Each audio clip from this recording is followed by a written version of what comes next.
Glad you chose to stop by the channel today. Just wanted to give you an opportunity to really become a part of this community here at the Coach Smook Network. We like to call ourselves the AAA family. The AAA stands for authenticity above all. We just want to give you an opportunity to become a part of this community because we're growing and we're doing something special here as a fan base, not just for Alabama, but the fan community as a whole. We're creating an environment where it's safe to be yourself, be authentic, and meet people who share the same passion you share, whether it's for the same team or not. You can do this by becoming a member of the AAA family. You simply start by just clicking the link provided to you by one of the moderators in the chat, or it'll be pinned to the top of the chat. Click that link, it'll bring you to my homepage. When you get to my homepage, make sure you hit the notification button and turn on all notifications. Understand that there are multiple ways to support the channel, and each level has its perks. You can go through and read each perk. As we continue to grow, new perks will be added to each level. One thing we would like to highlight that all AAA members are greatly appreciated. It does not go unnoticed that you have taken time and hard-earned money to support this channel. Once you join, YouTube is going to ask for some payment information, and make sure you monitor your subscription dates. Also, if you really want to get interactive with the community and find out what's going on, think about joining our Discord family. This is where you can get into all the fan talk of the community, and also there are networking opportunities. Please be mindful that there are rules and that we expect everyone to treat everyone with respect. Also, if you're looking to partner with Coach Smook Network or sponsor, please hit us up at coachsmooknetwork@gmail.com, and our staff will get back to you in a timely manner. I'm your boy, Coach Smook of the Coach Smook Network, and I thank you for supporting this channel.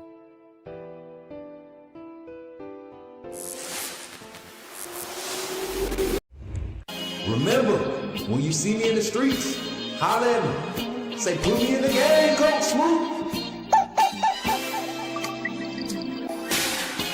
Put me in the game, Coach Smook. Put me in the game, Coach Smook.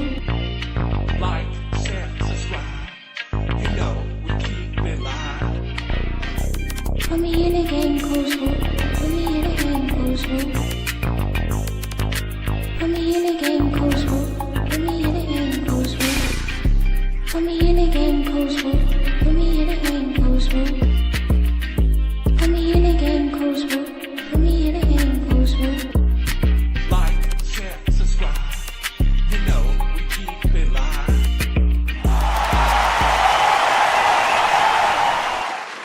Let's go, AAA family. Let's go. Roll Tide in the chat. Put me in the game, Coach. What's good, everybody? We up this morning. We up. How y'all feeling? I got my new screen up there, so if it look like I'm looking up, it's because I got two screens up there. We did a little rearranging, but what's up, everybody? Come on, man. Listen, y'all got to get louder than that. Come on, man. Get louder than that. Let's go, man. It's kickoff week Bama Nation, we are finally here. Some of the other schools, man, they got to enjoy it last weekend. They got to enjoy it. Some schools been enjoying it on the D1 AA level. They've been enjoying it for about 2 weeks now. Now we get to get into this thing, man. Roll it. I got Rod Baker. I see you in the chat, man. I see y'all hyped today. I knew it, man. It's Monday morning. We ready to kick this thing off the right way. Listen, the crowd that we are about to bring in, y'all got to be ready to talk y'all stuff because they ready. I've been talking to some people after the show. They've been hitting me up. Hey, man, how do I call in? This, that, and the third. Listen, this is not the call-in show, but tonight's call-in show, I expect a lot of energy, a lot of new participants, a lot of new voices on the phone line. Got some confidence yesterday. Shout out to Melvin, first-time caller. Shout out to Mikey, first-time caller. Who else we had? We had another one, first-time caller, chat. If y'all can remember. Put it in the chat for me, but man, some good calls. Of course, Zach been called in this weekend. We got to get our regulars back. We had Greg check in last week. Got to get Greg back on the line. You know, Monday nights, Friday nights gonna be his thing. So, and then we're gonna get a lot of those late night segments kicked back off, man. Y'all know that's something that we were known for. That when we first came on the scene in the industry, something that we were known for doing. So. What we got? Private Jay. Oh yeah, shout out Jay. Jay was the other caller. Yeah, it's the other Jay. Listen, I'm glad your name is the other Jay. It's pretty reluctant and convenient that your name is the other Jay because we have a former Jay that used to be in the AAA family, used to support, and he kind of got beside himself, and we had to. So the fact that your name is the other Jay is pretty slick. It's pretty slick and pretty cool. Not slick, but it's pretty cool that it lined up. Like, see, God even do stuff in the small things. What's up, King Fabric? Don't give a piss about nothing but the mother tie, man. Listen, y'all see how I did that? I be telling y'all, man, it's game week, bro. I don't know what's going to happen. I don't know what, like this week, as far as the content and the coverage, I don't know what's going to happen. We do got some post-practice reporting tomorrow. As you all know, this is kind of like the rest recovery day going into game week. Tomorrow they'll do a full practice at home. Tuesday, Wednesday, I think they'll practice at home. Thursday, they'll head out. Friday, walkthrough. Saturday, kickoff. Head out Thursday morning, I think, and practice that evening. And then you'll have a Friday walkthrough and then kickoff on Saturday. So we're going to be covering it, y'all. We're going to provide y'all that coverage on that end. But this morning, we came into it just specifically to talk Alabama FSU. I keep wanting to say LSU. That must gonna be a good game this year. But this morning, strictly Alabama FSU. I'm gonna dive into the rosters. I'm gonna break down the depth charts for the projected week 1 depth charts for both sides. Vaughn, good to see you over there on the TikTok side, man. Appreciate the GGs, man. He said, keep going, bro. Y'all, hey, make sure we put Vaughn's name in that banner, Mary J. Vaughn, our little brother checking in, always tapping in on TikTok. I haven't seen him live in a minute. I need to find out what's going on. He behind the power curve. We supposed to be collabing with him, y'all. I'm gonna put him on blast real quick. We supposed to be collabing with Vaughn, right? We supposed to be collabing with Vaughn to do our morning devotionals.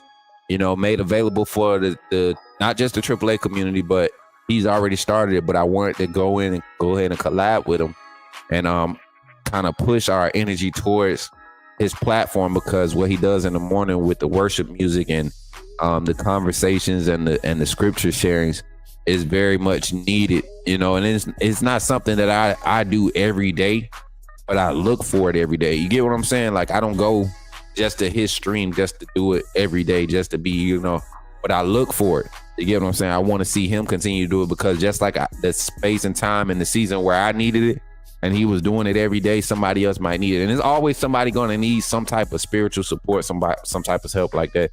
And you all know in our Discord, we do have the prayer room, but it's other outlets, people that I truly believe are living a transparent and authentic life, not trying to seem perfect or be religious, just being spiritual and being a support and guiding, helping people guide their emotions to the right places and finding alternative ways to deal with it. So, yeah, Vaughn, you supposed to been did that, but we ain't gonna hold it against you. The season about to kick off. We're gonna definitely need a lot of worship moments in the morning. Look, the way the last season went. Look, the way some of y'all was acting last season, we're gonna definitely need some prayer rooms and some worship on these week mornings. So y'all could continue to tap in on TikTok. If you tap in that screen on TikTok, I appreciate you. Instagram, appreciate you for pulling up. Got a few of them pop their heads in on Instagram already. And we done got somebody already on Facebook, man. My brother Douglas Harrell. Listen, I know Douglas is ready. Hey, Doug, we want you to call in on the show tonight. We want you to call. We need Doug to call on the phone line. Doug is a very special person, not just to this network, but to me. That's my little brother. We look just alike, man. We look just alike. And shout out, man. Listen, we just did it. My boy said he was going to lock in with that. And guess what? Today, he wanted to do it live. So shout out to the other Jay for becoming a member of the AAA family. Y'all give it up for him, man. Y'all give it up for him. As a matter of fact, we're going to give him one of these too, man. We had 110 members. 110, man. Y'all give it up for yourselves. AAA family. Community just growing. 110 members, chat. 110 members, and only 10 of them were gifted. Only 10 of them were gifted. Well, 7 now. 3 of those gifts done ran out. But 7 of them were gifted. So that means people actually coming back and taking, $4, $5 to support my little old content and the coverage and the community that we're building. That's meaningful. That's meaningful, man. So yeah, welcome to the AAA family, man. Thank you for becoming a member of the AAA family. And Roll Tide Jay, and listen, he called in, and it was a great conversation. I want y'all to be just as confident as he was. Jay, wasn't it like just having a regular conversation, bro? I know it's hard to believe, and it took my old lady to tell me like we was having a conversation. And I asked her, and I'm just doing small talk. We do the first 15 minutes where we just try to let everybody get settled in and welcome in. But I was talking to her, and I was like, sweetheart, do you take what I do as like a real job? Do you take it serious? And one thing that connected us together early on was just her honor for transparency, right? And the way she respects me as a human, not just as a man, but as a human. Like, she really softened my heart for that side of my life again, right? And so that's why you don't see me going back and forth with a lot of people on the social media sites no more. She's really affecting me that way. But she told me straight up, she was like, as much time as you spend on it, you would think it was a full time. She was like, I couldn't do it. She was like, she couldn't do it. And the energy that goes behind content creation, like actual content creation, I ain't talking about people that just get on there and, wear tight clothes and shake their butt and do, or they just get on there and they just talking to people and resharing content that other people created, like original content creators. It's real, man, and it's hard. So when you have people that say, man, I'll pay for that, that's basically what y'all saying. Y'all pay for that, man, that junk is real. Y'all got to understand, like, ESPN has a whole staff and investors and all these other people and all these other programs and networks have all these other things surrounding them. So when it's a small content creator like myself, trying to work both sides of the fence, both the professional, informative side, but also be a content creator in my natural element, it's definitely it's definitely encouraging to see that amongst, the populace, right? Amongst the community, the citizenship of America and across the country, man. We got and outside the country. We got viewers over and check in from Great Britain every now and then. Somebody checks in from Honduras. We had a few, and it's crazy that Alabama brand is that widespread. It's an international brand, literally. So I count it an honor anytime somebody takes a moment to contribute to the growth and the assisting this network growth. So I appreciate y'all, man, 100%. Good morning, Coach. My dad and my friends got us tickets to Tennessee versus Alabama. Oh, snap.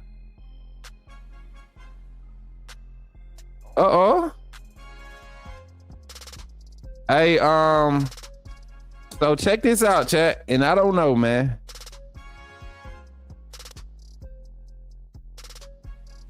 Paxton Smalling. Shout out to Paxton Smalling, man. He's a dual threat quarterback in the class of 2030. His family is longtime Bama fans. Let me shout them out. Let me respond to this.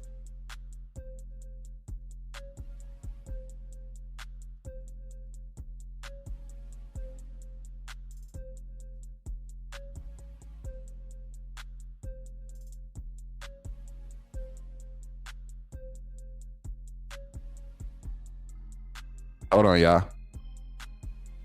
So I just got a message from y'all know I always do the recruiting segments, and I review the highlight film, and I just pass on the film.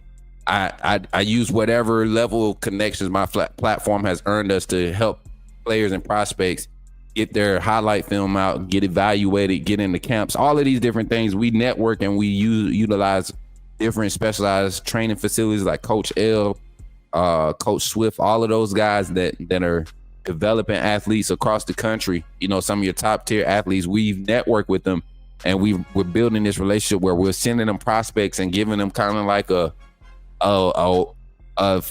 full blown experience of what it takes to be that top tier athlete and earn opportunities at the next level, but also giving them an opportunity to understand that there are opportunities past Alabama, past Georgia, past Oregon.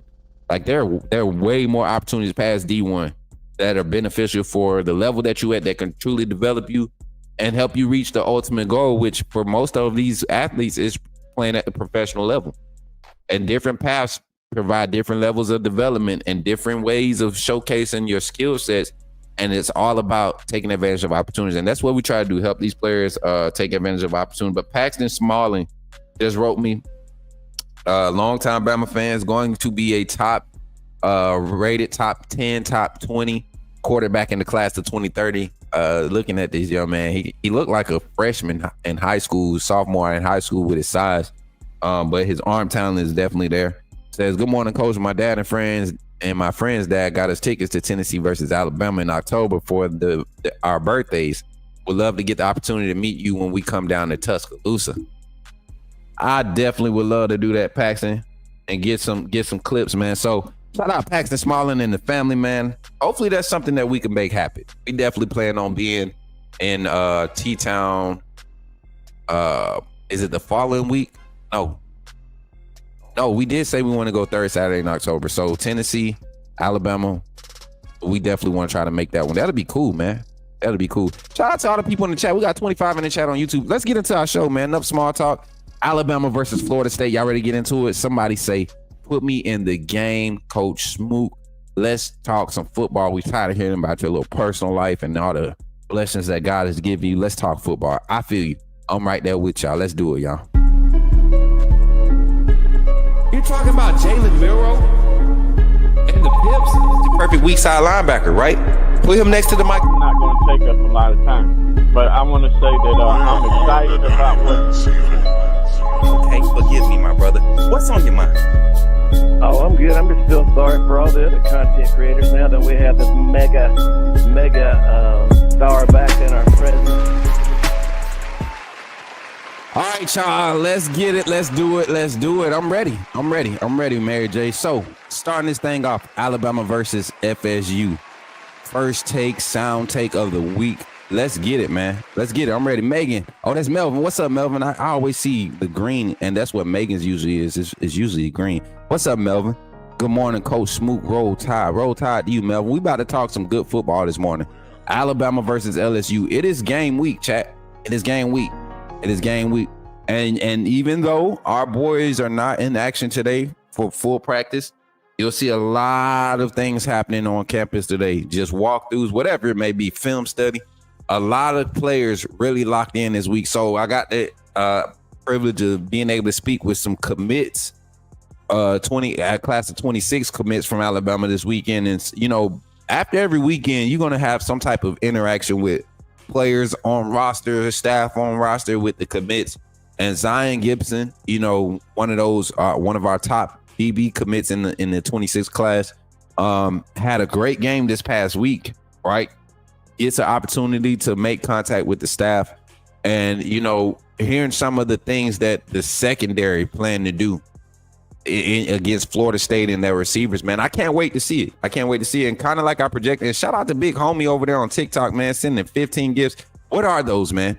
What are those? Write it out. I can't tell what that is. What is that? That don't look fire, though. And he sent 15 of them. What are those? He sent 15 of them, Mary J. I don't know what they are. But they look freaking cool. Now he's sending some more gifts. He's sending the TikTok emojis. Appreciate them, Big Homie. Appreciate you. But looking at week 1, man, how the DBs playing to attack the wide receivers, we'll talk about that.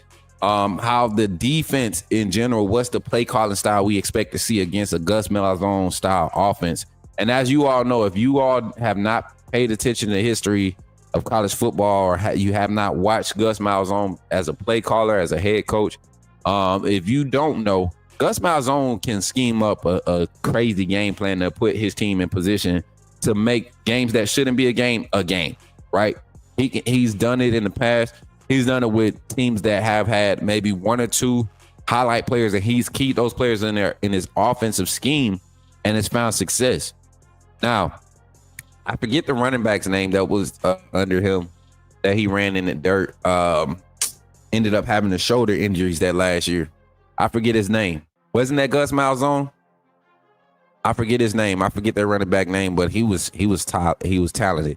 But he had Nick Marshall in that offense. You know, Nick Marshall, his inaccurate arm basically was a DB playing quarterback. Nick Marshall and Gus Malzahn, that offense, they went, you know, to the national championship, I believe, that year. Or was it the SEC championship in one? So you got Gus Malzahn with his scheme, his offensive philosophies, and how he likes to throw the misdirection, the perimeter run game, the extension of the run game, screen game. All of that is something that we're going to have to be looking for. And when you have a vision coverage based offense, yes, seemingly, right? Kerryon Johnson, that's exactly what I was thinking about. Rob Baker. See, that's why I love my AAA community. They be on top of it. I ain't got to wait long for no answers, no research and history stuff. I don't have to know it all. That's why we got a community, right? That's why we got a community. Appreciate it, Rob Baker. But yeah, so looking at the whole landscape of the matchup, right?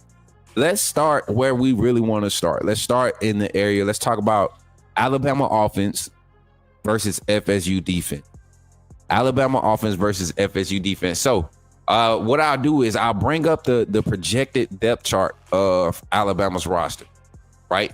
And I want y'all to look at this and understand that this is just our lads' unofficial reports of the depth chart, right? This is what they seen based off their intel and their team reporting that they do. They have actual personnel that they work with that are team reporters, right? Media, credentialed media per team that they provide these depth charts for.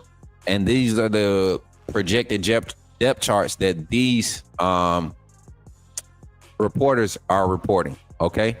So this one is pretty accurate, though. The only thing I tell everybody don't worry about is the position of the wide receivers. Just look at the order that they come in, and I want y'all to pay attention to something based off of what we've been talking about and what is being reported. So here we go. Let's look at the 2025 Alabama offensive depth chart. Let's break it down, and I'm gonna edit one of these right here real quick, y'all. Give me a second. Let me edit this. I'm gonna squeeze this down here. Bring this down here.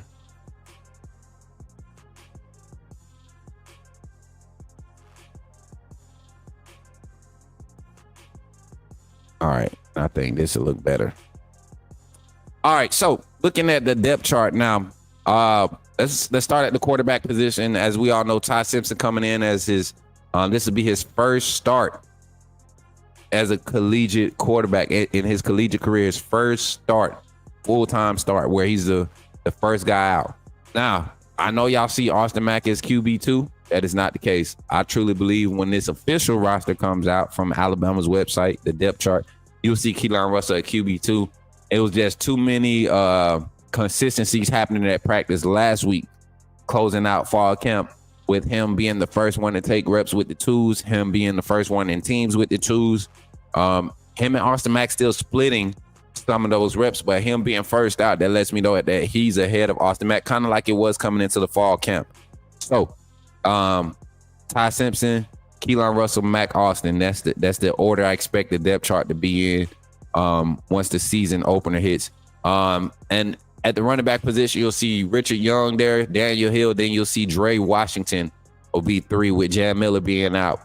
The tight end, look at the tight end position. I told you all to pay attention to this transfer, Brody Dalton. I've been talking about this young man since his arrival. right? Since his arrival at Alabama, I've been talking about how he's just seemingly been a schematic fit, like the prototypical tight end you want in this scheme, right? Even before Josh Cuevas, I know Josh Cuevas has his experience coming from Washington, right? But even before Josh Cuevas, you look at a guy like Brody Dalton, you look at guys like Jack San Marco that provide that H position, that H skill set, meaning the fullback qualities, but can be a receiving asset, because the tight end in this offense is like literally the key to unlocking all levels and phases of it. You get the interior run game going. They bring you some inside the box. Now you got pop plays. Now you got leaks, RPOs with the tight end in actions, rolling out to the flats or slipping out to the flats, chip blocking. You got screen actions out from the tight end when you have skill sets like you have available. So adding receiver assets that are also physical enough to block consistently, that's what Brody Dalton, that's what Jack San Marco brings you. That's what Jay Lindsey brings you, right? They even got Caleb Edwards in the H position. I don't think Caleb Edwards is there. I think he's more so at the Y, behind Pritchett. But I think Jay Lindsey is right behind Jack San Marco there. Jay Lindsey, a guy that's got a lot of reps in the spring because of the injuries in front of him. They got Danny Lewis right now at the Y position. I told y'all Danny Lewis seemed to be turning a curve last week, which is huge for him. A redshirt junior, just like Ty Simpson. He came in that same class with Ty Simpson. Those are the guys that you expect to finally be breaking out, right? 5 days left for kickoff. Facts, Melvin. That's why we're breaking the depth chart down, trying to give y'all an idea of what you're going to see. Now, with the tight end rotation, let's talk about it. Can we get a banner up tight end rotation? I want to talk about the tight ends, one, because there are some new faces that I think we're going to get used to seeing their names. Like I said, I've been raving about Brody Dalton. But there's another name in this room that I'm telling y'all, man. Marshall Pritchett, the true freshman tight end, first year on campus. I know right now it says he's third in that wide position and all of that, but I want y'all to understand that Kalen DeBoer and this staff, with limited resources at Washington. What's up, Adrian? Good to see you, man. Roll Tide to Dog Nation. With the tight end rotation at Washington that year when they were playing in the national championship game, they utilized 4 tight ends. You have 4 tight ends with 65 or more snaps. 65 or more snaps. And those were tight ends to me. If you look at the caliber tight end that was at Washington that year, you had one in, I forget his name, Westover, I believe his last name was the tight end there. He was more so of the receiving assets, not as athletic as the tight ends you see in this room doesn't provide, but they schemed ways to get him open and make him effective. His route running was effective, and he was effective in pass pro and run protection. So that's what made him a primary target of that tight end group. But if you look at the rotation of tight ends, they utilize they utilize 4 tight ends, 60 plus snaps throughout the season. When I look at the skill sets available here, there's no reason to abuse anybody in any of these rooms. You're talking about sophomore transfer in San Marco. You're talking about true freshmen and Caleb Edwards and Marshall Pritchett, guys that can really be impact players right now. If they were somewhere else, let's say Marshall Pritchett was at Kentucky, he would have an opportunity to be a day one guy. Tennessee is looking for a new tight end asset. You got 2 true freshmen. You got 2 transfer guys that could really have been assets where they were, but chose to come to Alabama and pad that depth chart as far as the tight end rotation, understanding the value they could create for themselves in this scheme, in this offense, right? You got a senior in Brody Dalton who needed to click and fit in and gel, and that's what you've been hearing from the reports. And you got a guy in San Marco who's a sophomore transfer who has maybe another year to really get on the scene and be the guy and put something on film for the next level. But you like to see the fact that Danny Lewis is the guy projected right now behind Josh Cuevas, right there at the traditional tight end position. I thought Danny Lewis would be more fitting at the H position in his offense, but this to me might be his last opportunity to get what he asked for, right? He wants to stay in that traditional wide position. He wants to be continue to be a receiving asset, be more consistent in how you handle the ball. And once again, those young guys just lying in wait. I'm telling y'all right now, Pritchett, Caleb Edwards, lying in wait. Jay Lindsey is going to be a great depth piece. I don't think he's pressing for any playing time the next 2 years. He's another guy, 4th year, going to pop. Going to be a consistent asset. All right, look at the offensive line rotation. Let's get back to the depth chart, Mary J. The offensive line rotation, and I'm glad to see this, right? With Jaden Roberts being still under protocol. I like to see Geno, Brailsford, Cam right there in the middle. Now, I truly believe that Jaden will be ready for kickoff Saturday. And if that's the case, I would rather Geno. And you know what? After looking at the performance from scrimmage 2 with this group right here, personnel-wise, this group fits the best. This is the best 5 together on the field. And that's no slight at my young and Jaden. It's just when you talk about versatility, pass protection, and run blocking, you get balance with both. We've seen Jaden struggle in pass pro and dominate in run blocking. And I think with him in pass pro, with having a guy like Geno in pass pro on the interior, it helps a guy like Wilkin. It helps a guy like Wilkin, especially on the stunt actions that he struggled with last year. When you have a strong pass protection like Geno Vandermark, a pass protector like Geno, that's something that he specializes in. I think he fits better with this group when you talk about the style of offense that we're going to see going forward. So do not be surprised if you see more snaps towards Geno Vandermark and watching what Cam Dewberry does in pass pro on the left side. Covering your quarterback's backside, even if the left tackle, they say, is the most important position for a right-handed quarterback. I think the left guard in today's scheme, in today's day and age, especially at the collegiate level, the amount of stunts and twists that you see coming from the 9 to like the 4 or the 5, right? Those stunts, those are wide stunts, and you have to have a big guard that can keep his head on the swivel and got some reach. Almost have to be tackles at this point in this day and age, because you're checking second level, you're checking your bigs, you're checking center support, you're checking the in the line of scrimmage, and you're checking overhang as the guard. All these pre-snap checks, and you got to have somebody that's big enough and that's going to keep your head on the swivel. And I think that's where Cam Dewberry kind of brings some of that experience and some of that quality depth for the offensive line. And then Caden Proctor, we got to see some consistency, not just against the big teams. We want to see him dominate against every team. And of course, Parker Brailsford at center, you all know. Brock Montgomery, talking with nephew, man. He is second string center right now. I wish he had that opportunity at guard, but looking at what we're stacking up at guard, I see an opportunity for him to be the next leader of the offensive line group as far as the center. You look at him as a 3rd-year guy, redshirt sophomore, going to have at least 2 years to be a starter in this scheme, and let a guy like Mal Waldrop continue to develop, who I believe will be the future center at Alabama.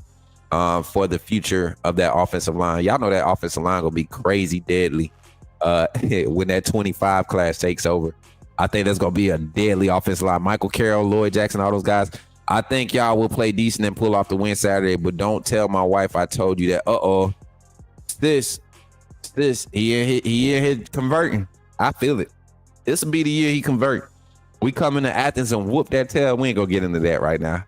All right, let's get to the wide receivers. This the area y'all was really excited about. Look at the wide receiver rotation. Now, I don't care about the positions right now. I just want y'all to look at the order, starting at the X, which is the perimeter, Z, which is the other perimeter, and then the slot. I like this lineup, even though I think Bernard will be more so the slot guy. I like Ryan Williams at the Z off the ball for most of these snaps. But interchangeable Z and H, that slot receiver, the Z, they're interchangeable in this offense. They run a lot of switch release concepts on that side, a lot of stacks in that side of the offense, which is awesome. So look at this. 1, 2, 3, right? And then if you was to go just in order, by pecking order, top to bottom, Jalen Hill is the 4th in this rotation. Rico Scott is the 5th. But look, he's the first Z. I told y'all in Jamarcus Shepard's pecking order, you go like your first 3 and then your Z. Just traditionally what we've seen, the guy that primarily replaces is second on the depth chart at the Z position or behind that Z receiver, that primary Z receiver. He's the first guy off the bench kind of to go in and be the slot or be the Z. So Rico Scott to me right now is number 4 on the depth chart. Then you get Jalen Hill, then you get Latier Brooks, and then I think you get Bach, Cole Adams right there in their rotation, and then Derek Meadows. The X receiver guy is usually the guy at the bottom of the totem pole. That's your ISO guy, your big body receiver. You're going to see Isaiah Horton and Jalen Hill split majority of those X position routes. Derek Meadows is continuing to develop, made some quality catches in the second scrimmage. I was proud of him. Strong catches, not looking as timid on the field.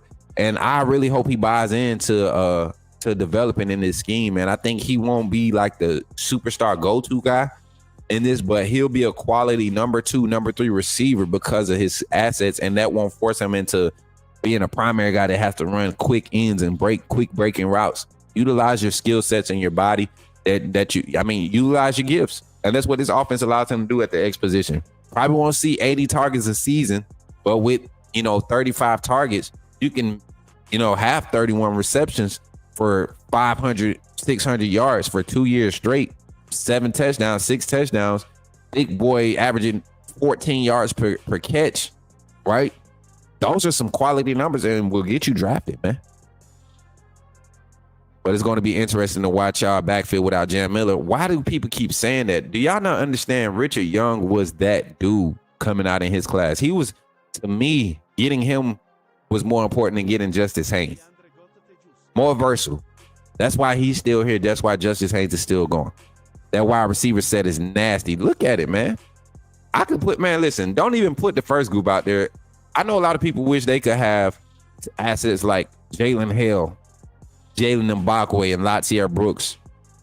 LSU can use that right now. That's speed, and you got the size, big boy ability with Jalen Hill. But then you can rotate. You can put Rico Scott out there at your age. If you want the Henry Ruggs, Jerry Jeudy, Jalen Waddle, Devontae Smith crew, right in this group, guess who you got? You got Rico Scott, you got Latier Brooks, you got Jalen Mbakwe, and then throw Ryan Williams out there.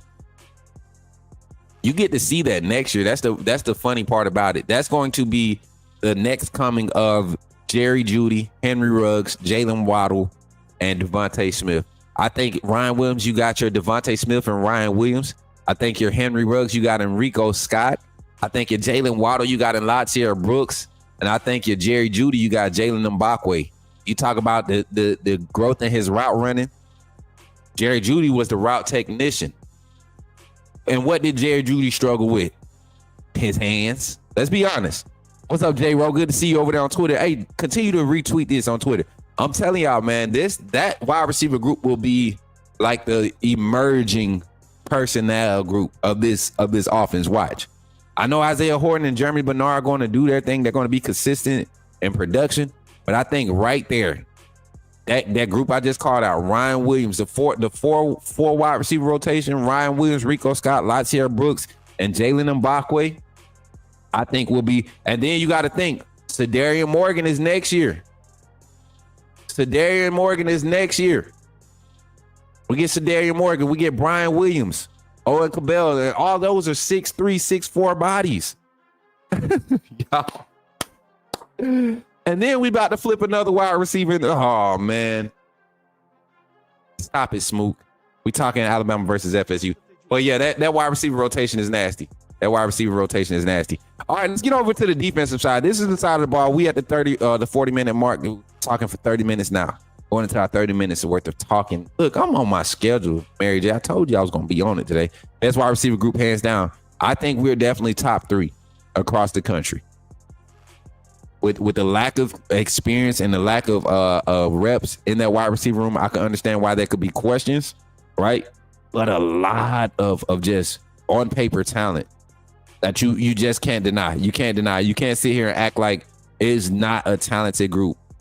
If you do, you're a hater. Truths. How do you even defend that wide receiver lineup? You can't, Daniel. Welcome in, Daniel. You can't defend that lineup. Let me check in with Twitter, TikTok. Let me see what TikTok talking about. My fault, TikTok. I know I get to rambling and forgetting y'all over here sometimes. My bad. Tonio, good to see you over there in the chat, man. AAA family waking up. I see y'all. TikTok, big homie. I see you, big goats. Hey, appreciate the gifts over there, Antonio. And y'all, chat. Remember, there are multiple ways to donate to the channel. We got direct donations through Venmo, PayPal, and Cash App, but you can super chat. You can gift on TikTok. What can we do on Instagram? You can't do nothing on Instagram, but direct dono. Facebook, same thing. You can't do no stars, none of that.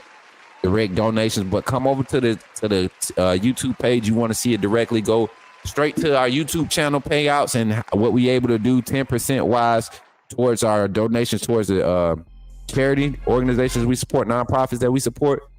Do it on YouTube. But you want to help the direct growth of the network, meaning we got some equipment we trying to upgrade, y'all.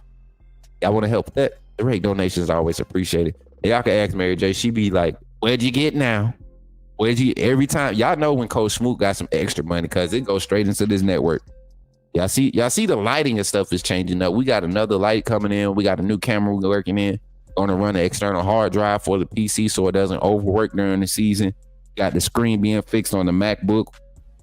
So we got like 2 more weeks to have all of that squared away. And every time y'all contribute, it helps that. So, and it makes it easier on a full-time content creator like your boy. No, and plus I'm getting back in school too, so I appreciate it. What's up, Joseph? Good to see you, man. No cliffhanger, Smook. Hey, listen, stop it, man. My boy Daniel Tipton said, because you can double cover Ryan Williams all you want, but then you have studs in Bernard and Horton. My thing is this: how do you double cover anywhere on the field? Let me scroll back up, because Daniel, you coming in, you talking that good talk now. This is what I want. I want opposing defenses to see, and I know Tennessee, wants to believe they have a good defense, but your secondary is going to have to figure some things out. Oklahoma is going to have a good front, but your second level, your linebackers and your safety is going to have to figure out some issues right now. All right. So in that first group of receiving options, right? Let's say we just go out in a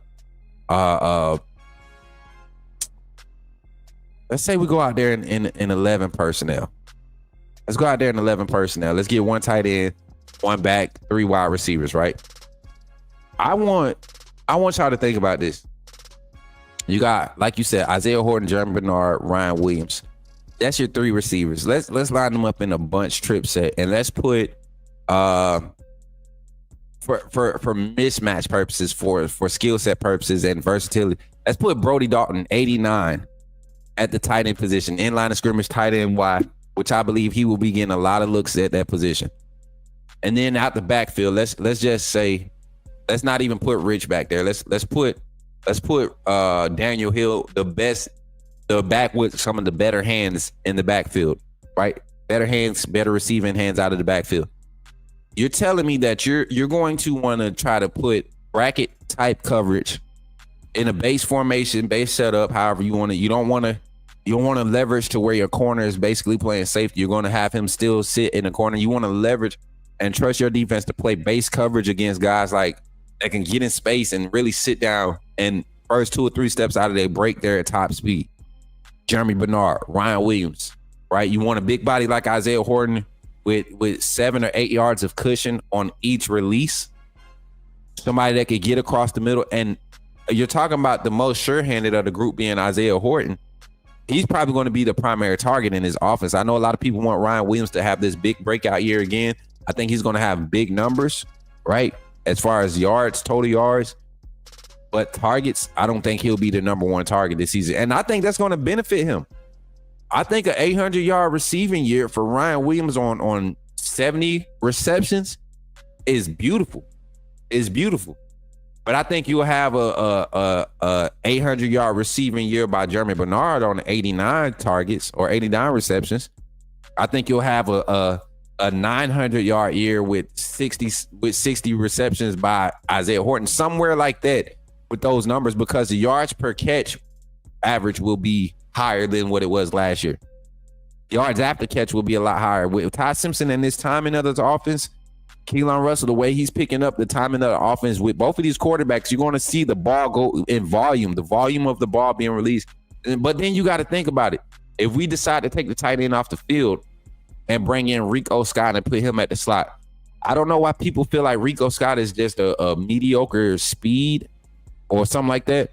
But this guy's a burner. He's a 10-4, 10-5 guy, 100-meter 10-5, right? That's fast. You're talking about a 4.49, 4.48 guy. Ryan Williams, a 4.39 guy. Jeremy Bernard, a 4.51 guy, right? Maybe not straight line speed ain't there, but we've seen him with the ball in his hands. His elusiveness is there. And then Isaiah Horton is a 4.48 guy, 6'4". Like you have to, you can't cover every square inch. And then it doesn't even start there. That's not where the issue starts at. The issue for you is, how do you get past this group of offensive linemen? You're talking about the youngest guy on this roster, on this starting lineup, has 3 years of experience on his belt, and that's Wilkin Formby.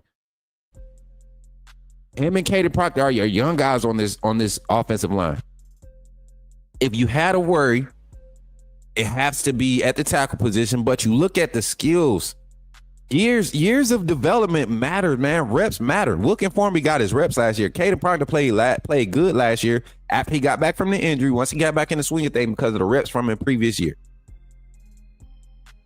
So the wide receiver rotation is going to eat. I think right now you look at it. How do you go out there and guard? Let's say we're in 2-minute offense and we want to go 4 wide, 1 back, right? Let's throw Dre Washington back there. Another skilled back that can catch well, curls and swing routes out of the backfield, get in the flats and make plays after the catch, right? Strong runner. How do you guard on the vertical concepts and the flood concepts, crossers, deep crossers? How do you guard realistically without sitting back and playing it safe and trying to bracket everything in zone reads? You got to send pressure to get Ty Simpson off his platform to have a chance. You can't let him sit in the pocket and dissect your defense. So when you leave spots and you have smart receivers, let's say let's go small and speedy. Let's stretch the field. Let's put Rico Scott at the X. Let's put Jalen Mbakwe in my slot right there next to Rico Scott. Let's put Latier Brooks in the slot at the H, and then let's put Ryan Williams at the Z. Let's go there. You got 6'1" Rico Scott. You got 6 foot Ryan Williams. You got 5'10" Latier Brooks. You got 5'11", 6 foot Jalen Mbakwe. That group, that 4 horsemen group of the next coming of the rideouts, right? And then let's throw Kevin Riley in the backfield. Let's get our full scat pack offense on the field. Kevin Riley or AK Deer, your 2 fastest backs in the room. Let's put one of them guys in the backfield for your 2-minute drive. Knowing that you're going to put the ball in the air 85% of the time. Get your real speed and assets. Like, you can do this. Like, I know that's probably not the realistic projection of what will happen. But if I'm a coach and I have all these assets available against a team like Florida State, I wouldn't mind trying that for a drive. Who's ready for that moment? Who's really prepared? Right? Let me get to those comments. Go back up to Daniel's comment. Yes, reps matter. Formby will learn from his mistakes last year and be great, I believe. Facts, Daniel. Let me get King Family Reacts, his comment up there. Mary J doing work today, y'all. We in full season. Oh, Ty has plenty of protection and plenty of weapons. 100%, man. 100%. The thing is, you're talking about 8 or 9 options, like for real options in the wide receiver room. Isaiah Horton, Jeremy Bernard, Ryan Williams, Jalen Scott, Jalen Hill, Rico Scott, Latier Brooks, Cole Adams. Right? That's 7, right? That's just the receiver room. I didn't say Jalen Mbakwe and Bubba Hampton and Derek Meadows for a reason. Unproven receivers right now. I want to see Bach make like 6 or 7 receptions before I say he's a receiver. We saw Emmanuel Henderson work some concepts last year, make some reads, some solid reads last year. In spots where he had to be able to read coverage as a wide receiver. We saw him have some success there. But then you go to the tight end room, man, Josh Quavers. And I don't talk much about tight end room being in the receiving assets because I'm telling you, I've done it enough. I think here at the Coach Smook Network, we've talked about the quality and the value of the tight end so much. Yeah, I think I'm just hyping this up. But Brody Dalton, Josh Quavers, Marshall Pritchett, those 3 right there, they're going to be big names in the passing game, big playmakers. I feel like we have 3 CJ Duprees in this offense. We saw what CJ Dupree was able to do every time he got an opportunity to get the ball in his hands. He was either converting or making a big catch or like that's. I feel like we have 3 of those assets there, and then you got guys like Danny Lewis, who I'm hearing that he's turning the curve. What will he do with his limited looks, with his limited opportunities? That tight end room is just as stacked as the wide receiver room. Jack San Marco, another young guy that's transferred in, going to be around for another 2 years, hopefully. We get guys like him and Marshall Pritchett back next year, Caleb Edwards, Jay Lindsey, still deep. And then you get the recruits, man. Max Sutter, come on, man. There's a Florida fan that works with me, and he is saying that we're in trouble Saturday. I told him win at least 5 games before he... You know what, Rod, it's funny because Florida is one of my dark horses this season. So with him talking crazy, you know, DJ Lagway, as great as he is, man, they still got to figure out everything around him. He is the answer, I believe. Everybody else just got to show up with him. Sully says, I swear, if Ty clicks, man, with everything we got on offense and defense, it's going to be curtains for everyone else. And that's what we're hoping, man. Y'all know me. I feel like if Ty would have had last year to grow, we still go 9-3, 10-2, 8-4. We were still one of those teams last year. With the transition, if Ty had an opportunity, I think we find ourselves in the same position coming into this season with the coaching staff that we have. If Ty Simpson would have got the opportunity last year to grow.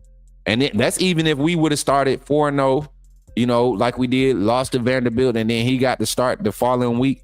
Like, I still think it would have been some growing pains with Ty, and then we would have came into this season a lot more solidified with the quarterback competition. Might have not had the controversy in the quarterback room knowing that Ty was coming back.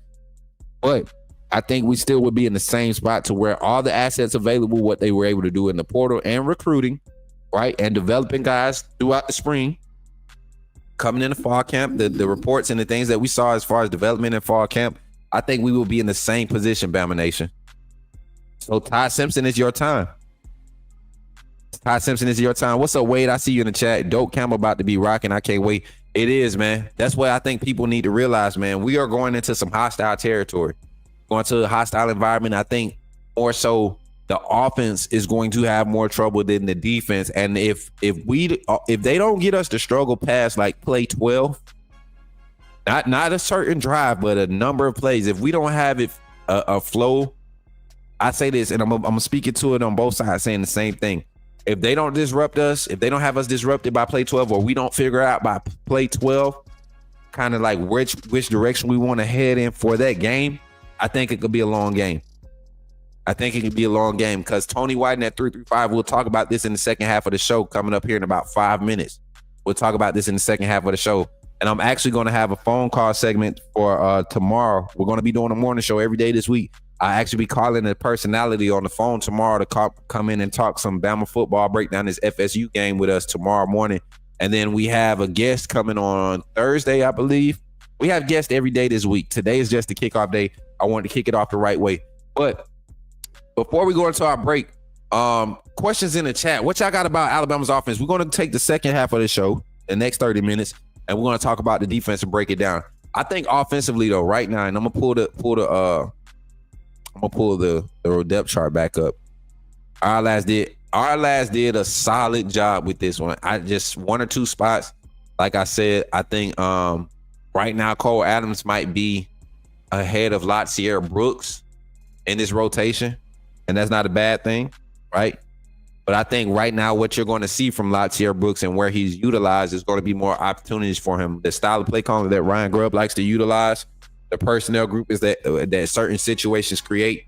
We're going to see a lot of opportunities for Latsier Brooks in the open field. Cole Adams too. And I think this year we'll get to see his speed on display. We'll get to see his speed on display with our Auburn fans. Hey, what's up, Nicholas? He said, what's up, coach? Came to say hi real quick. I'm at work, my brother, but whenever you have a night phone call, I'll definitely call you, Coach Smook. We definitely need to talk about this game before Saturday. 100%. We got a night call-in show tonight, 8 p.m., Nicholas. Got a night call-in tonight, 8 p.m. We're going to crank this thing up. I'm thinking about going an hour earlier. We got Alabama Showtime with Alabama at the Voice of College Football. If you haven't subscribed to our other channel, make sure you go subscribe. Alabama at the Voice of College Football. Myself, I think I might be solo tonight. I'm not sure, but I'll be hosting a segment there, and that's usually about 30-45 minute show. And then we'll do the call-in show here on the Coach Smook Network tonight. with all of our post practice and post interview reports. This is opening week for Alabama going into the week against this weekend's game against Florida State. I just got here. Why are there 55 watching and 25 likes? I didn't know it was that many people watching, bro. I did not know it was that many people watching. Appreciate y'all for tapping in. Make sure y'all hit the like button on your way in, chat. Over there on YouTube, make sure y'all continue to hit that like button. My moderator's coming in again. It's going to get spicy for you if you don't. And then TikTok, y'all continue to tap that screen, man. Y'all are doing a great job. All I see is the hearts. I can't see the number, but I appreciate it. I do appreciate it 100%. I can't see my dashboard. Where is it? Do I have one up? It might help to have one up, Mary J, huh? I need to have my dashboard up so I could put a poll in the chat. So Alabama's offense versus FSU's defense. We're going to break that down in the second half, and then we're going to talk about Alabama's defense versus FSU's offense. Now, before we close out into that segment, overall, what's the number of points you expect this offense to put up? What for this weekend's game? I already gave my scoring prediction, 48-10. I said 48-13. No, I said 48-17. That was my final score prediction. My fault. 48-17. I'm giving FSU, some late scores in the game. I'm giving them 10 points early, and then we hold them off for the rest of the game, majority of the game. Appreciate the 31 likes on the stream, y'all. Appreciate y'all. And let me get this. That's why y'all super chat right now? Let me see. Hold on. Let me check. There we go. All right, now we good. Dang, man. Hopefully we ain't been missing out on no pay. We get paid for the analytics and all that stuff, man. I forgot to change the settings. 50 plus the other J. Other J said 50 plus. 50 plus. You think the offense is going to score 50 plus? Jordan Wright said his prediction is 45-20. Ross says the offense is going to score 38 points. Alabama 35, FSU 17. Pick six and a sack fumble. That's why I said I think a pick six is happening. So I'm only giving the offense right now. I'm saying 3 field goals. That's 9 points. I think the offense with my score.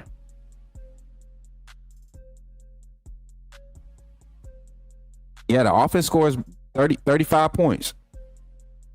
35 points by the offense. I think you get 2 rushing touchdowns and you get 3 passing touchdowns from Ty Simpson. 2 rushing touchdowns from I think 1 year rushing touchdowns come from Ty. I think you get a strong running game from all your backs that's utilized. Maybe a 40-yarder. I think Richard Young will come out with 80, 85 yards. Daniel Hill come out with about 55, 60 yards to put our rushing total right there at the 200-yard mark. Ty Simpson, 31 of 37 or 29 of 37 passing. Let's go 300 passing yards. 300 passing yards, no more than 325. I'm going to say 317, somewhere 310, 317. And then passing touchdowns. 3 touchdowns, 3 passing touchdowns. I'm liking it. What's up, Titan Force Security? Good to see you, family. Roll Tide in the chat. Hey, Facebook, appreciate y'all for tapping in, man. We got Facebook tapping in with the reactions. Douglas, Titan, and Joseph. Appreciate y'all for tapping in. Hey, Bama OG says 38-14. To be honest, Smook, I give FSU quarterback at least 1 rushing TD and a pass TD, and hopefully he throws a pick to Jackson. You know what, Nicholas Scott? I said he would get a pass TD. I don't think this defense is going to allow him to run a lot. I think he'll be able to create outside the pocket with his legs, right, and do some elusive things early on, which I said the early score 7. They'll probably tie the game up at 7, and have everybody like, oh, FSU. And then that next drive, when we finally get to see them settle in and make those adjustments on the defensive side, that's when we'll see his lack of arm talent, his inability to hit the intermediate passes consistently, right? We'll see a lot more aggressive defensive front with the stunts and the twist that we're going to see from Kane Womack. And then the rotational depth in the defensive line, I think, is going to outlast their graduate transfer offensive line that they have, the portal line that they put together. So that's my synopsis of how that game will go. Like I said, 48-14 48-17, Bama. I think the offense will account for 35 of those points. The offense will account for 35 for those points. That means one rushing touchdown by a tie, one rush touchdown by a running back. I think you'll get a jet sweep, which is a quick pass. That'll be one of his passing touchdowns, and then 2 big passes downfield for some big scores to give the offense 5 scores. You get 3 field goals by the kicker, you know, and then a pick 6 by the defense. I think we'll have multiple turnovers, right? But I think the pick 6 we'll see a score, and I don't think Damani Jackson will be the guy to do it. I think it's gonna be Keon Sabb.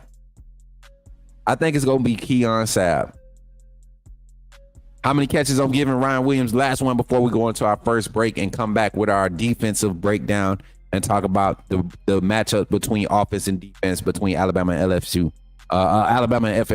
How many catches I'm giving Ryan Williams first game? I'm gonna say 6 receptions for 77. 6 receptions for 79 yards. 6 receptions for 70-something yards. Yeah. I don't think he break 100 till Georgia game. I don't think Ryan Williams touch 100 till the Georgia game. I think Isaiah Horton has the big game this game. Him, Brody Dalton, Jeremy Bernard, Josh Cuevas. I think they're kind of like the guys that make the big catches for this game. Ryan not gonna either have a touchdown this first game. I don't think he's gonna have a touchdown this first game.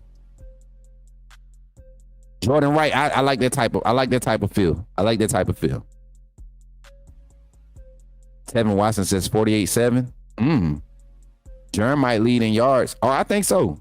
That's what I'm saying. He's the guy. He's the guy you look for when you snap the ball. All right, y'all, let's take this quick break. I'll be right back after this message. If you're not a member of the AAA family, make sure you join. Tap in. Got some quality content and coverage this week coming, covering Alabama practice and game prep. We're going to be talking about some things that we can't put out in public. So we'll be talking about them in the members only videos. Check it out. That's how you become a member of the AAA family. This is how you do it. Glad you chose to stop by the channel today. Just wanted to give you an opportunity to really become a part of this community here at the Coach Smook Network. We like to call ourselves the AAA family. The AAA stands for authenticity above all. We just want to give you an opportunity to become a part of this community because we're growing and we're doing something special here as a fan base, not just for Alabama, but the fan community as a whole. We're creating an environment where it's safe to be yourself, be authentic, and meet people who share the same passion you share, whether it's for the same team or not. You can do this by becoming a member of the AAA family. You simply start by just clicking the link provided to you by one of the moderators in the chat, or it'll be pinned to the top of the chat. Click that link. It'll bring you to my homepage. When you get to my homepage, make sure you hit the notification button and turn on all notifications. Understand that there are multiple ways to support the channel, and each level has its perks. You can go through and read each perk. As we continue to grow, new perks will be added to each level. One thing we would like to highlight that all AAA members are greatly appreciated. It does not go unnoticed that you have taken time and hard-earned money to support this channel. Once you join, YouTube is going to ask for some payment information, and make sure you monitor your subscription dates. Also, if you really want to get interactive with the community and find out what's going on, think about joining our Discord family. This is where you can get into all the fan talk of the community, and also there are networking opportunities. Please be mindful that there are rules and that we expect everyone to treat everyone with respect. Also, if you're looking to partner with Coach Smook Network or sponsor, please hit us up at coachsmooknetwork@gmail.com, and our staff will get back to you in a timely manner. I'm your boy, Coach Smook of the Coach Smook Network, and I thank you for supporting this channel.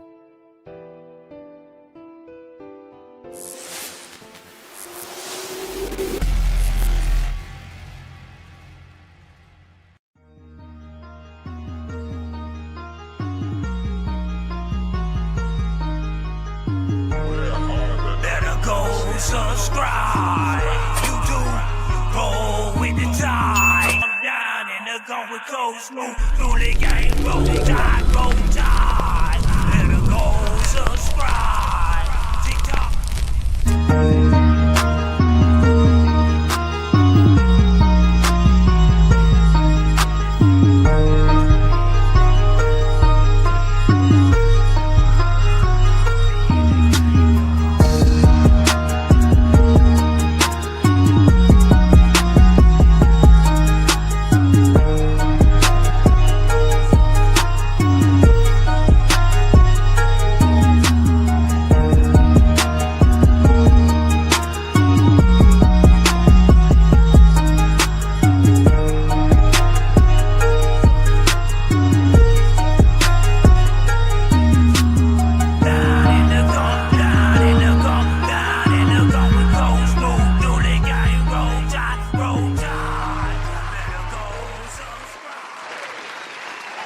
get back into it. Let's get back into it, chat. Had to go grab some coffee real quick, you know what I'm saying? Yeah, I hope y'all got y'all coffee cups. You know, if you're not drinking from, y'all see I wasted a little bit on the edge right there, but if you're not drinking from your crimson cup this week, you already messing up. I need you to tighten up, Bama Nation. I need you to get your mind right. I need you to lock in all that bad juju stuff that y'all be carrying around the rest, like that off season, letting these Auburn fans rub off on y'all and do all this crazy stuff, get y'all talking crazy, doing all this other stuff, going back and forth about recruiting. You know, hey, this ain't the week for it. This ain't the time for it. Get in your zone, right? Get to your space. It's time to PNC. I learned something I learned something at UHP. As a certified personal trainer, I'm also a certified health integration consultant, right? And we learned this thing called PNC, integrated health coach, right? That's what we do. And called PNC. Pause. I need y'all to pause, right? I need y'all to pause, right? Listen, pause, Bama Nation. Pause and understand this is game week. And I need you to notice, P says pause. No, N stands for notice. I need you to notice that this Saturday at 2:30 Central Standard Time, according to the broadcast timing, we will be set to kick off. So about 2:42, we're gonna be kicking off against the Florida State Seminoles, right? So I need y'all to notice that, and I need y'all to choose to do the right that's gonna have our juju right for this Saturday game. Do you hear me? Do you hear me? Do the right that's gonna have you listen. Don't play. This ain't the week to play, chat. This ain't the week to play. See, because some of y'all who ain't got their Bama, I ain't got mines on today.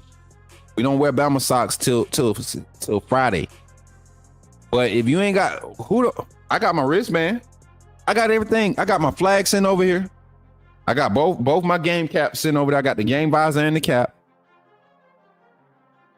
I'm telling you, man. B. Wood said he approved. How's Tommy's intermediate and deep ball ability? How do you see us balancing the box to stop Malzahn's run game? It's crazy that you asked that. Hey, can you heart that comment by B. Wood? B. Wood 22 talking about how's Tommy's intermediate and deep ball. We're going to actually talk about that. We're about to discuss the defensive depth chart. Then we're gonna dive into that. Let me take a sip for y'all real quick. Coffee pretty hot. Had to let it cool off a little bit. That's done good though. Sweetheart be doing that coffee. Appreciate y'all. Mary J, you still back there? Okay, she's still back there. Cinnamon Rolls laugh out. Man, listen, I gotta give my boy credit on Twitter. I believe that was Big Bama. I think that's been Big Bama on Twitter. Been going at them cats, man, having them folks mad. Shout out to HOC, man. The Twitter space where we talk Bama football, recruiting, all that stuff. It's just Bama everything in that room. Y'all want a good Twitter space to go and chill in? HOC is the spot to go to. I'm actually going to be doing a lot more Twitter interaction with college football and high school football being in the back. It's going to be a lot more Twitter interaction. So I'll be sharing those spaces with y'all. All right, so good morning, Antoine. I see you jump in when we was in the commercial break. I seen Jason Jackson say Jeremy Bernard gonna have the most receiving yards this game. I think so too. I think Jeremy Bernard or either him or Isaiah Horton. Shout out to Matt B. Great. What about Matt B. Great? What about Matt B. Great? Y'all know I have my little issues with Matt B. Great, and that was only because he reported on something that I knew about a player. It was the Tony Mitchell situation. I lost a lot of respect for Matt B. Great then, but he came out and said some stuff that kind of recanted some of the stuff he was putting out there. So I appreciate him. I think you almost said cinnamon. Oh, I did say cinnamon rolls. I did say cinnamon rolls. I did. I gave that. I give credit to Big Bama brand for that one. All right. One last sip, man. That coffee good, y'all. Y'all ever had a cup of coffee that just tastes so good?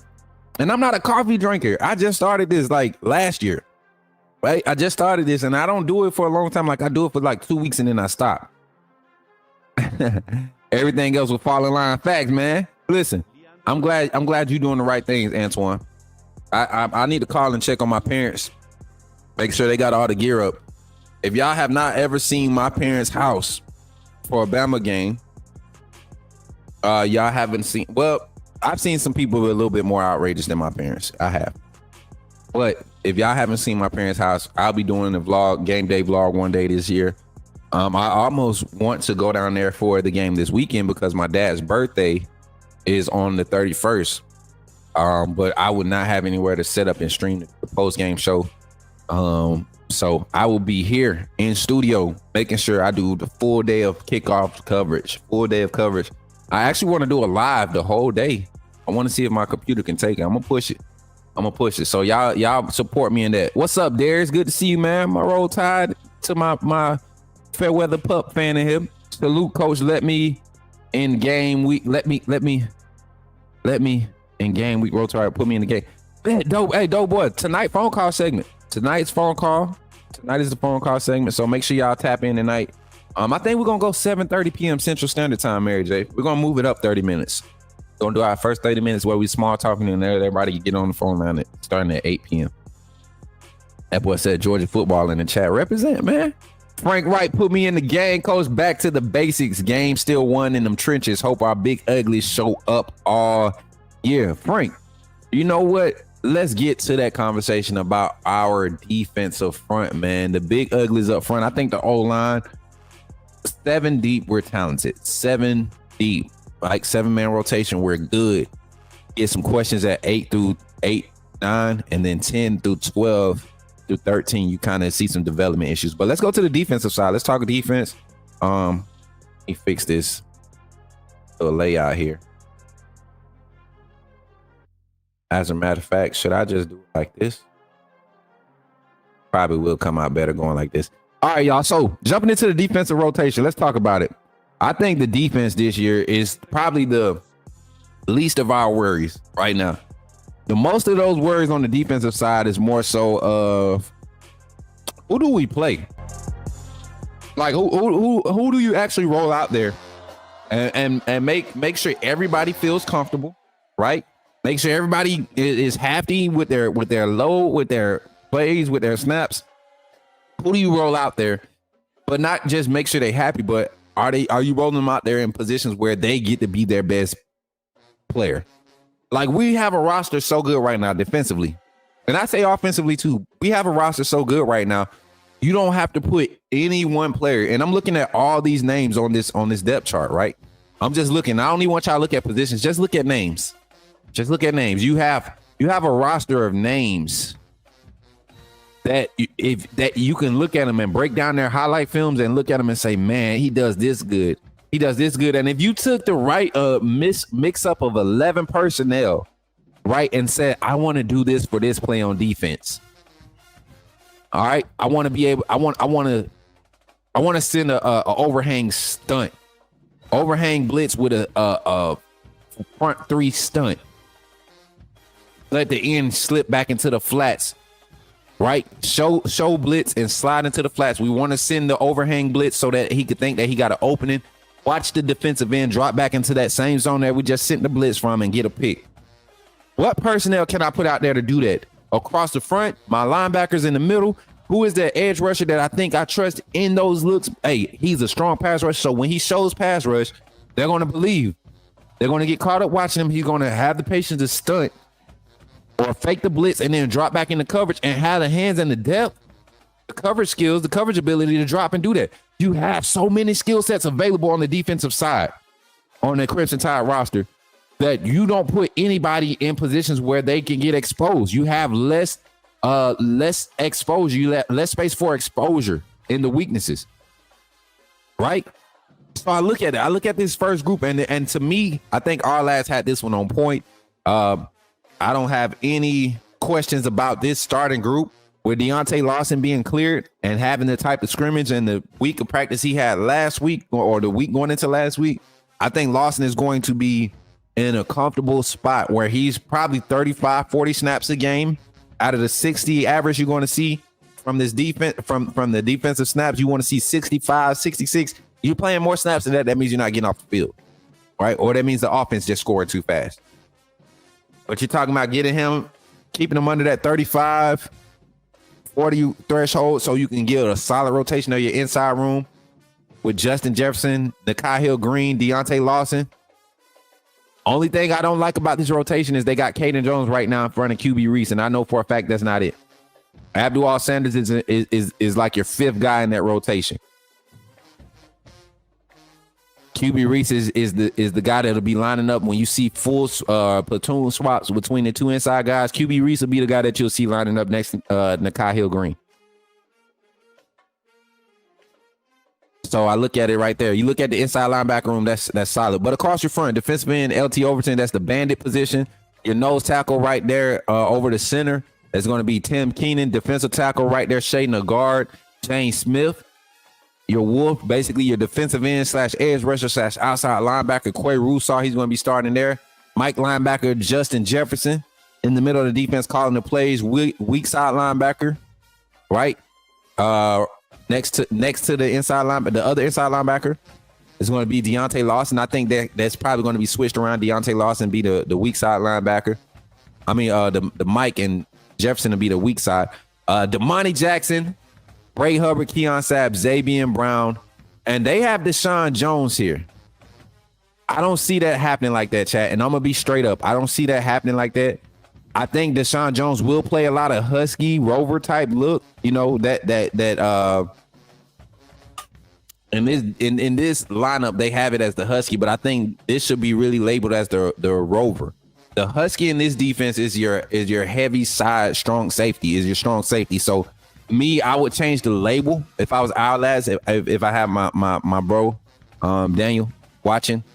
I will put Husky right here where you have strong safety, and I would bring Rover down here to this spot. And you have the right personnel there. I just think Cam Calhoun is the starter there, and behind him is Deshaun Jones. I think Cam Calhoun, Xavier Brown, Damani Jackson are the difference makers in this defense and what we can do in this defense this year. We already saw what we got from Sabb before his injury. You saw what Bray Hubbard was able to do, having to go and play a lot of free. And I think Bray Hubbard is a better strong safety Husky in this scheme, closer to the line of scrimmage in the box with a lot of underneath coverage and depth. His IQ, his instincts is there. He jumps routes real good. Run support is there. You put Sabb in the middle of the field, a lot of one-high situations, let him play on the hash, play a lot of robber technique, over top robber technique in this scheme and this vision coverage. This secondary is going to be able to move around. You're talking about your front three corners. You got guys that can just travel. So if you get in a system, go against an offense that is a primary 3-wide set, 11 personnel set, they primary. You got guys like Zabian Brown, Damani Jackson, Cam Calhoun, Deshaun Jones, right? That can travel across the formation and just match up. And then you got the youngin, Dijon Lee Jr. You come in there, you really want him playing a lot of boundary opportunities. So when you get your dime sets, look for big Dijon out there to be on a lot of those big body number one assets, or be able to exchange in those switch releases with the bigger frame. And then the range that you have on the perimeter with Damani Jackson, Xavier Brown, then you got Dijon Lee coming in. All three of these guys 6'2 plus, right? And they got range. So the secondary is a no-fly zone. I'm pretty much banked on that. Defensively, I'm loving what our defensive line rotation looks like. I think you'll see a heavy rotation up front with this D-line. And I think you'll see Ja Latham get a lot more reps behind James Smith and LT Overton at the bandit and the defensive tackle position than you will at Wolf. When you see Ja Latham at Wolf a lot, that means we're playing against a heavy run style offense. He's going to provide that bigger defensive end, that more traditional defensive end asset and frame with pass rush skill set. But I like this rotation here. I don't think you'll see this interior rotation the way it is. They have it set up. Then again, I can see that. Yeah. Tim Smith, Jeremiah Beeman, Stephen Bola. I like him. And Boomer, Steve Bola. I think Asai Fager falls in that formation. I mean, that rotation there at the nose tackle. And then the defensive tackle, I'm telling y'all right now. Edric Hill, James Smith, and Jordan Renard is kind of like your hybrid guy there, right? That 3-man rotation there is going to be nasty, elite. And I know people are like, man, how Jordan Renard get to play defensive tackle? Well, when you look at the defensive tackle, and I'm telling you where he's going to be utilized, and Alabama's going to utilize their rush package, their cheetah package a lot. I think Jordan Renard, Edric Hill, they're your centerpieces to those formations. You get to spell guys like Jeremiah Beeman and Tim Keenan and Steve Ebola with speed, because you could bring Kelby Collins and Keon Keeley, 2 6'4", 6'5" guys, 280 plus, and you get to have them align, go and create mismatches against your guards. When you see that cheetah package out there, we're not sending nothing less than 5, guaranteed, because of the speed that we're attacking them with. It's hard for offensive linemen to get out there and play against that. And then when you're able to bump and run on the outside with these corners who specialize in that, bigger bodies corners that's not going to get worked off the line by bigger receivers, those pressure, zero coverage type looks on the defense, they become more utilized. You have skill sets up front that can really get to the quarterback. I look at, even if I was to leave Jeremiah Beeman in there and use Kelby Collins as a bandit, use LT Overton as my defensive tackle, and put Quay Russo on my edge as my wolf, as my front four, I could bring Yanzi Pierre in as my sting or my weak side linebacker and have Deontay Lawson or Nakai Hillis-Green as my Mike. And you're talking about 6 pass rushers within 4 yards of the line of scrimmage. And you have to decipher that with your 6-man protection. Oh, go ahead and bring that 7th man in, because you're not going to be able to handle Quay Russo by himself off the edge. You probably won't be able to handle LT Overton off the edge by himself, or the rotation behind him with Keon Keeley, pass rush specialist. You're not going to keep hands on Jeremiah Beeman coming down the middle. Edric Hill is disruptive in the middle. James Smith, slippery, big body. It's going to be hard to protect. So this defensive front is the key to the success. But having guys like the Kyle Green sure tacklers in the open field that can cover, Justin Jefferson that can cover. If we finish plays behind the line of scrimmage, this will be a dominant defense again. A dominant defense. So I look at the defensive rotation, man. I just get excited looking at these names, and I hope that we see the depth utilized, as we should, y'all. We should. I think that's the first thing that this staff will mention, man. Developing the depth, the quality of the depth development is so key in this league. Because you don't want to go into ULM week thinking that you still have questions as who is your nickel corner. Coach, the kid Beeman, haven't followed him a lot. Break him down for me. Jeremiah Beeman is this taller, bigger, quicker version of Raekwon Davis. If you remember Raekwon Davis, 6'6", 6'7", 300 pounder that moved like he was about 260. But Jeremiah Beeman is a lot. His lateral speed and quickness is not normal for a kid his size. You're talking about 6'5", 315. And I want to post this clip of me and him talking after the scrimmage. And I was asking about his next, charity event after the season, because we were supposed to be there for his Christmas event last year. We're not missing it again this year. We were going through some things last year.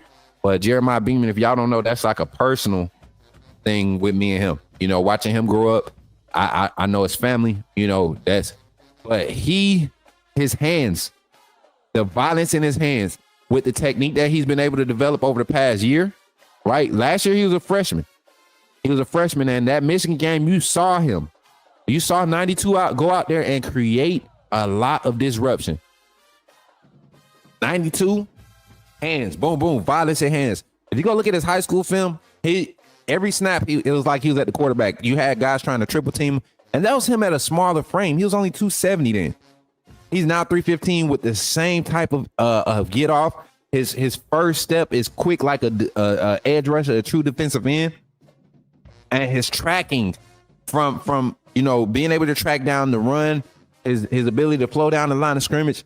He's going to see a lot of double teams, and his impact won't be noticed because of the tackling numbers that he gets. His impact will be noticed because what Quentin Williams required years ago from the interior, that's what Jeremiah Beeman is going to require. And when you're able to put guys like him and James Smith next to each other, 6'4", 6'5", bodies, 200, 295 plus, 300 plus, those are some problems, man. That's some problems for your front. Y'all remember when Jordan Davis and Stackhouse were the rotational guys for Georgia? You're going to see that from Beeman and James Smith. And if you see that this year, I think James Smith might come back for a 4th year. We're going to lose Overton and Keenan and Kelby Collins and possibly lose not possibly, but you're going to lose Jamarian Mathan. John Latham. You're going to lose a lot of those guys up front, like 4 or 5 guys for sure. You're losing because of graduation and draft, right? Jeremiah Beeman, Edric Hill, James Smith, Asai Fager, London Simmons, all for next year. Stephen Bowling. Those guys, man. Just think about it. Tamika Walker, welcome in. She said, I meant, will Jaden Roberts play Saturday? I believe he will. Any signs of struggle or lack of production, I think they're way more confident right now with the 5 that they're coming into this week being able to practice full go with. And that's Gino Vandermark at the right guard, Cam Dewberry at the left guard. Too much height there, man. A lot of length in the front. Keely will. You think Keely will come back too? Oh yeah, 100%. If he stays, I want him to trust the process, man. He's going through so much development, and I think with the reps he will get this year at that position, at that bandit position, I think you'll see a guy up front with 50% of the snap count. LT Overton. They're going to see him half the time. Then you're going to see the next 3 guys behind that bandit position. You know, I think you're going to see more so Kelby Collins right there, right behind him. With 15% of snaps, then you're going to see Keon Keeley with 15% of snaps. The next 30% of snaps, after that 50, you're going to see those 2. But then I think you're going to see a special spot for Jordan Renard at that position. I think you're going to see it for Tua Henry. Both of those guys are going to like split some spell reps that still are going to be impactful because of their skill set. So that's our secondary rotation. I mean, that's our defense rotation. Let's take the last 15 minutes to talk about matchups of how I see this game playing out. Alabama versus Florida State. There are some key names that I want us to kind of pay attention to on both sides of the ball. Let's start with Alabama's offense first. And this is versus Tony White's 3-3-5 defense. If you're not familiar with Coach Tony White, his defensive coordinator at Nebraska most recently. Nebraska's defense traditionally just does a good job being sound, but they struggled trying to utilize that 3-3-5 scheme that Tony White uses. And I'm gonna tell you right now, he doesn't play a lot of overhang hanging close to the line of scrimmage. He wants you to try to have to run against that front. It's going to be a light box, right? So we had a question about that earlier. Coach Worman will teach Castellano some manners this weekend. Facts, Antoine, as we do with most players. I see a 2020 Alabama or 2015 Alabama this year. Ooh, tough. I like that. All right.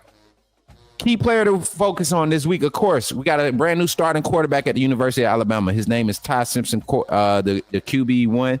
Mr. Simpson is now coming to his 4th year on campus, 4th year at a college campus, and now he is the starting quarterback at the University of Alabama.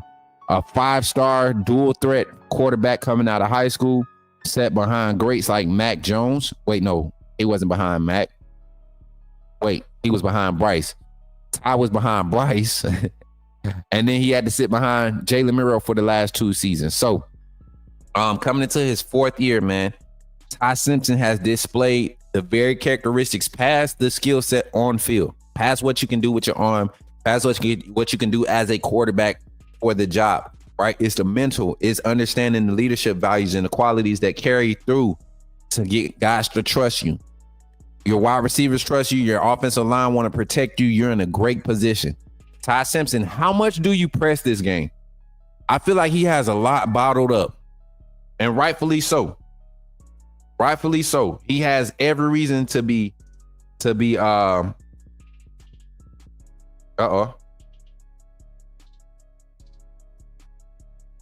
okay.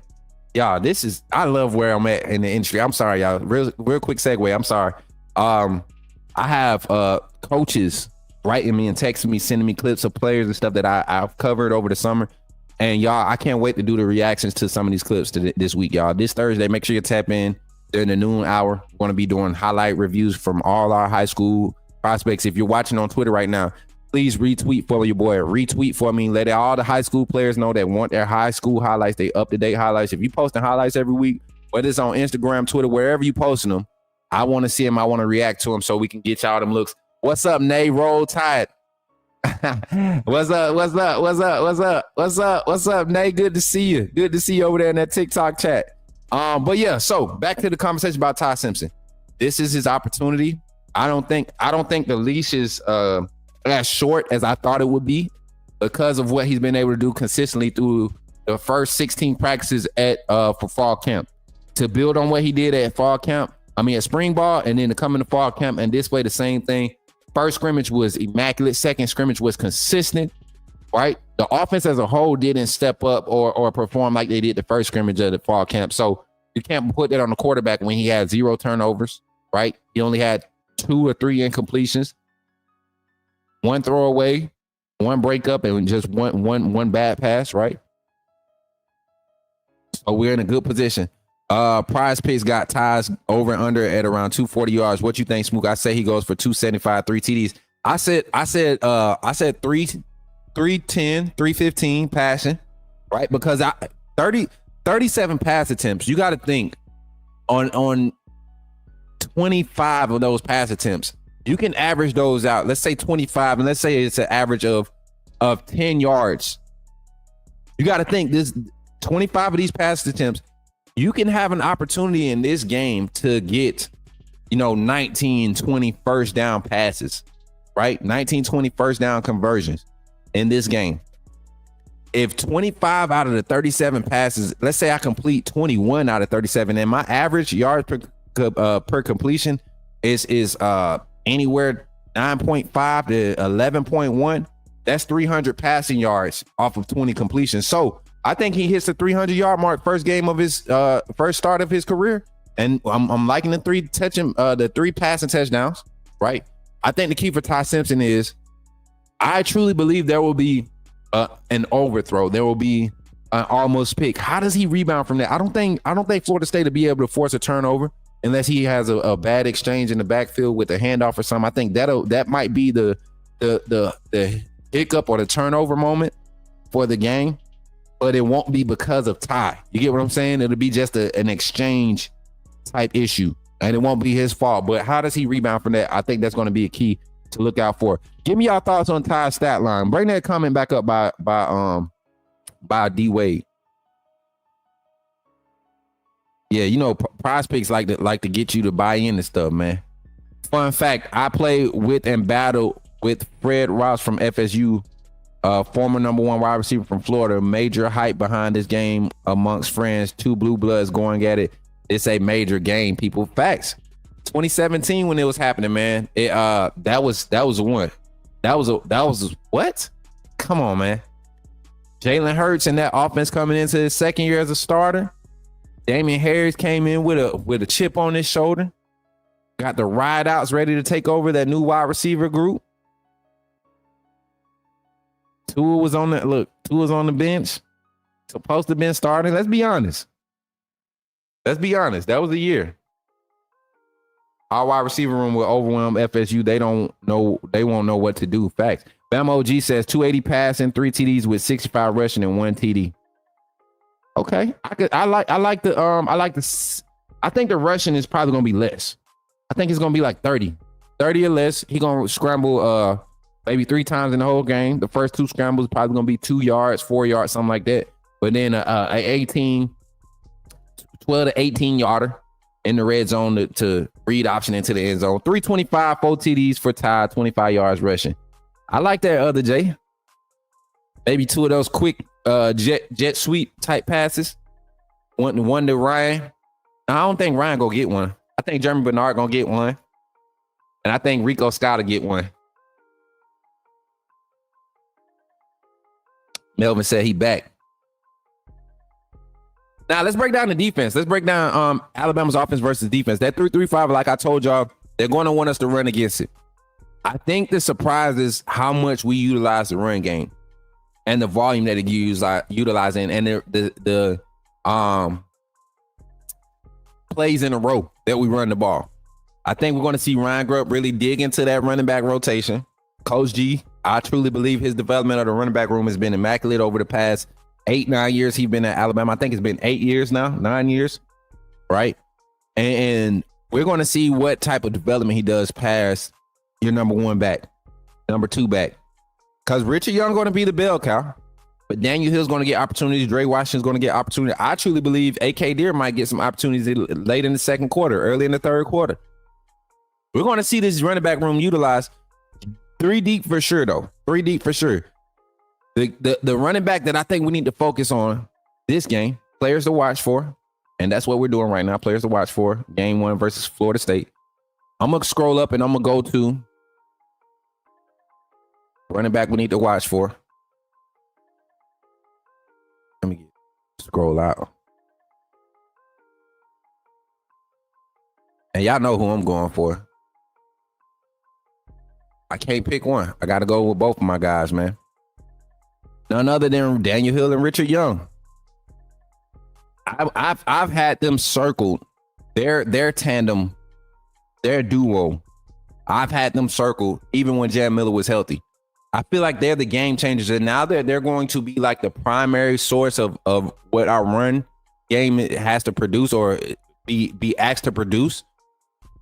I think we see Daniel Hill come out and show his quality, but I see him being utilized in more so of a Josh Jacobs fashion the year him, Damian Harris, and Najee Harris was in the backfield. You didn't see him get a lot of handoffs. Even though he's the big body in the room, I don't think Daniel Hill would be overutilized in the run game. Richard Young is going to carry the ball. Dre Washington is going to carry the ball. Daniel Hill is going to be your third down, change of pace back. I don't think y'all realize how fast and agile this big body is. So circle those two for the running back room. A lot of production, tough running from Richard Young up in the interior. You're going to be able to get to the perimeter with Daniel Hill. He can bounce that ball outside. A lot of people, I like his change of direction, how he can stick his foot in the ground, get lateral, but go lateral, but maintain that vertical climb while going lateral. Always falling forward with his rushes. I like it.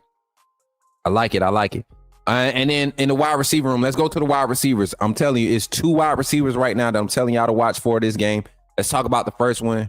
And I think this is going to be the game where we see why he has a big game, and that's going to be Rico Scott. I've been talking about Rico Scott since the offseason. I talked about Rico Scott when we started recruiting him. 6 foot, 196, really starting to get that Deebo Samuels type frame like I told y'all he would develop in, right? Rico Scott, because there's going to be so much attention on Ryan Williams, because there's going to be so much attention on trying to limit what Jeremy Bernard does out the slot and trying to make Isaiah Horton make the big plays. Rico Scott would be the beneficiary of not having so much attention on him. Him, and I know everybody see Wade, you one of them fans, man. You go straight to the obvious. Listen, Ryan Williams, as great as he is, man, he will not be the focal point of this offense. I'm telling y'all right now, Ryan Williams will not be the focal point of this passing game. It's going to be guys like Cole Adams that produce the bigger moments, the bigger opportunities. They're going to be given more opportunities because of what Ryan Williams did last year. And it'll be 7 or 8 games in before we see Ryan Williams really go off because of all of the assets. And he won't be mad about it. He'll get his numbers. He'll get his targets. But I don't think anybody's going to allow Ryan Williams to beat them this year. They will allow everybody else to beat them, but they will not allow Ryan Williams to beat them. And when you have that, that works great. Keep giving your attention to Ryan Williams. Keep on trying to scheme up to bracket him. And watch Cole Adams and Rico Scott really eat. Cole Adams is going to eat. And y'all heard Ryan Grubb talk about this. Y'all remember when we had Slade Bolden? Slade Bolden was like your most sure-handed receiver in that group, right? The game that he dropped that wide open touchdown, or he kind of was like trying to secure the catch, didn't use his hands. Y'all think what he did the rest of the season? No more drops the rest of the season. Cole Adams, I believe, had all his drops in the second scrimmage. And the thing that he has over Slade, over slot receivers like we've had in the past, like Christian Jones and some of these guys, he's an actual speed threat. Those slot guys, Marquise Mays, that can get in the slot and go make the tough catches, go across the middle, make tough catches, the quick zig route, they were fast, but they weren't Cole Adams fast. And you're talking about in the 5'10" frame, not the biggest, just that size you want in that slot receiver. With a little bit of girth, I think Cole, man, he's going to be the one. Change mover, facts, change mover. And he will stay healthy. I think this year with the amount of reps that he's going to be splitting up that 5 to 7 rotation, I think he's going to be good. Ryan will get 2 TDs, but only about 50 yards. I don't think so, Jay. I don't think so. Y'all giving that boy too much. Listen, y'all better watch the game, man. Y'all remember Ryan Williams? I think it was 4 games he went without a touchdown last year, I believe. 4 games. It's a reason why people not going to let Ryan Williams, you know, in the SEC this year, look at the personality of the defensive coordinators in the SEC. They're not in the business of letting one player beat them. That's why I said it won't be till week 8, probably like right before LSU game, we'll see Ryan Williams start to go off. I think he'll continue to be an asset. He'll continue to be a key player in the offense. We'll give him his targets. He'll make some big plays. He'll have his numbers, but he won't be like by 7th, 8th game. We'll be beating teams with so many different assets, so many other assets that they'll forget about him, and that's when he'll pop back in the scene.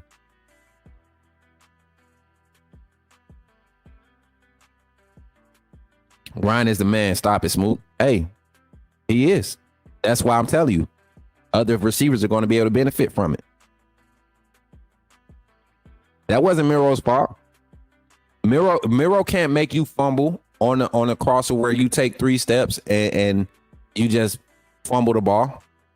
Miro can't make you fumble on a hitch route or not secure a catch on a perfectly timed thrown hitch route where he hits you on the outside shoulder and you're trying to make a play, stab inside and make a play up the sideline. That's not on Miro. That was a third down conversion if he just catches it and falls down. Trying to make a big play. That's not Miro. That's not Miro's fault that you're supposed to be opening up outside and you sit inside towards the defense and he's trying to throw you outside towards open space. That's not all Miro.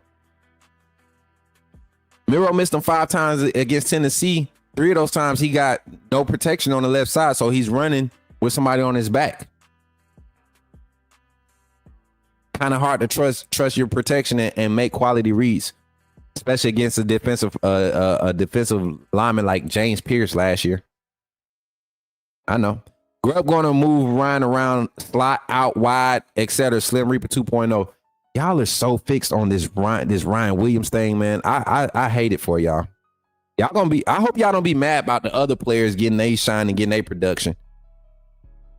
I hope y'all don't, because he's going to be the reason why they do. And I want y'all to realize that. I think that's the best asset that Julio Jones brought to getting other wide receivers to commit to Alabama. Because if you went and played next to Julio, they're gonna double cover Julio. You don't think Isaiah Horton considered the fact, man, I don't have to be the number 1 guy. And no, he can be a number 1 guy anywhere else. Guys like Sedarian Morgan look at that. Guys like Owen Cabell, Ryan Williams, Latier Brooks, they look at that, man. They got Ryan Williams over there. Man, not going there. Mechie built his stock off of being the 3rd guy. Built 1st round draft stock off of being the 2nd and 3rd guy. He was never the number 1 receiver because J-Mo came in and took that position. J-Mo took all the attention. Waddle and Smitty had all the attention before that.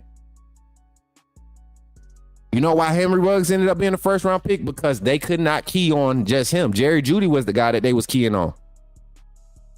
And then who emerges from that whole group and becomes overall the best production? Why? Devontae Smith. He wasn't even a target anybody considering the game plan his first 2 years, and he was the national championship touchdown. He caught that. The next year against Mississippi State, caught the big pass against Mississippi State to win the game. Like, come on, man. And it's because Jerry Jeudy had all the attention. Jalen Waddle, with all of his electric playmaking, had all the attention. Y'all got to see it. Yeah, Big Frank. Him and others. And you know what? If you lined it up and talked about what wide receivers do, he's so unorthodox. He's a unicorn at the wide receiver position. But if you was evaluating strictly off of what I want out of a wide receiver, I go to that wide receiver room, and my first wide receiver that I'm picking off rip is Isaiah Horton. I'm looking at reps. I'm looking at how routes are being ran. I'm taking Isaiah Horton.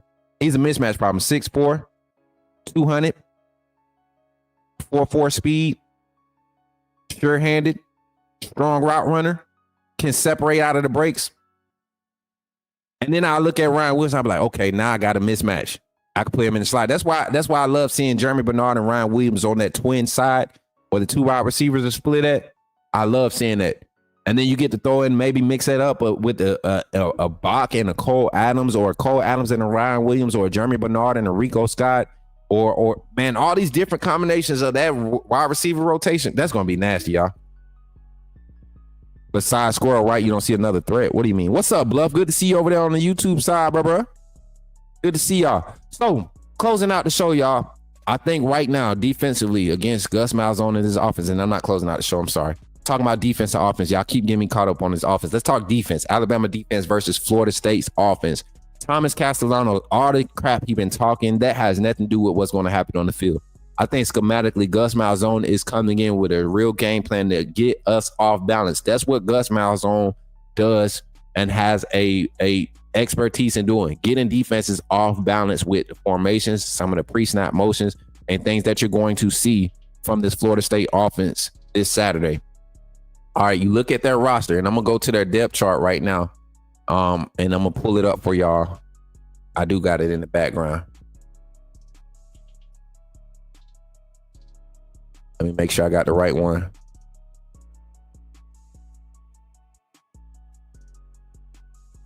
All right. All right, this is the updated. Okay, bet. So, and now y'all want to start talking with some sense in the chat, I see. And I want y'all to understand this. This Florida State offense has some weapons. How they show up is still a question, but they have weapons. Just off of names with the portal alone. Gavin Blackwell, if you don't know, all you got to do is think about how explosive this offense was last season. You look at his stats. For him to have those type of stats early on in the year, experience an injury and get bumped down in the rotation, that North Carolina offense was definitely sputtering last year, but when they were explosive was early in the season when he was part of that offensive scheme. He's coming in and expected to be one of the guys that contributes. Then you come in, you got Squirrel White. We remember what Squirrel White did at Tennessee. He's coming in, expected to contribute. Deuce Robinson came from USC. Him and the Branch brothers, they were all at USC last year.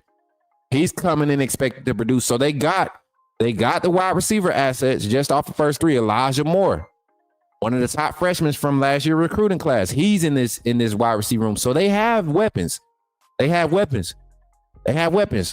don't too much care for their tight end room. I don't see nothing in there that's threatening there, but their wide receiver assets are threats. And you got experience, Roydell Williams. They expecting him to be the experienced guy. I think Roydell's skill set matches up against our defensive style. And I don't think any familiarity with the defense or anything is going to have an issue. Like, people be like, oh, he played for Bama. They ain't got nothing to do with it.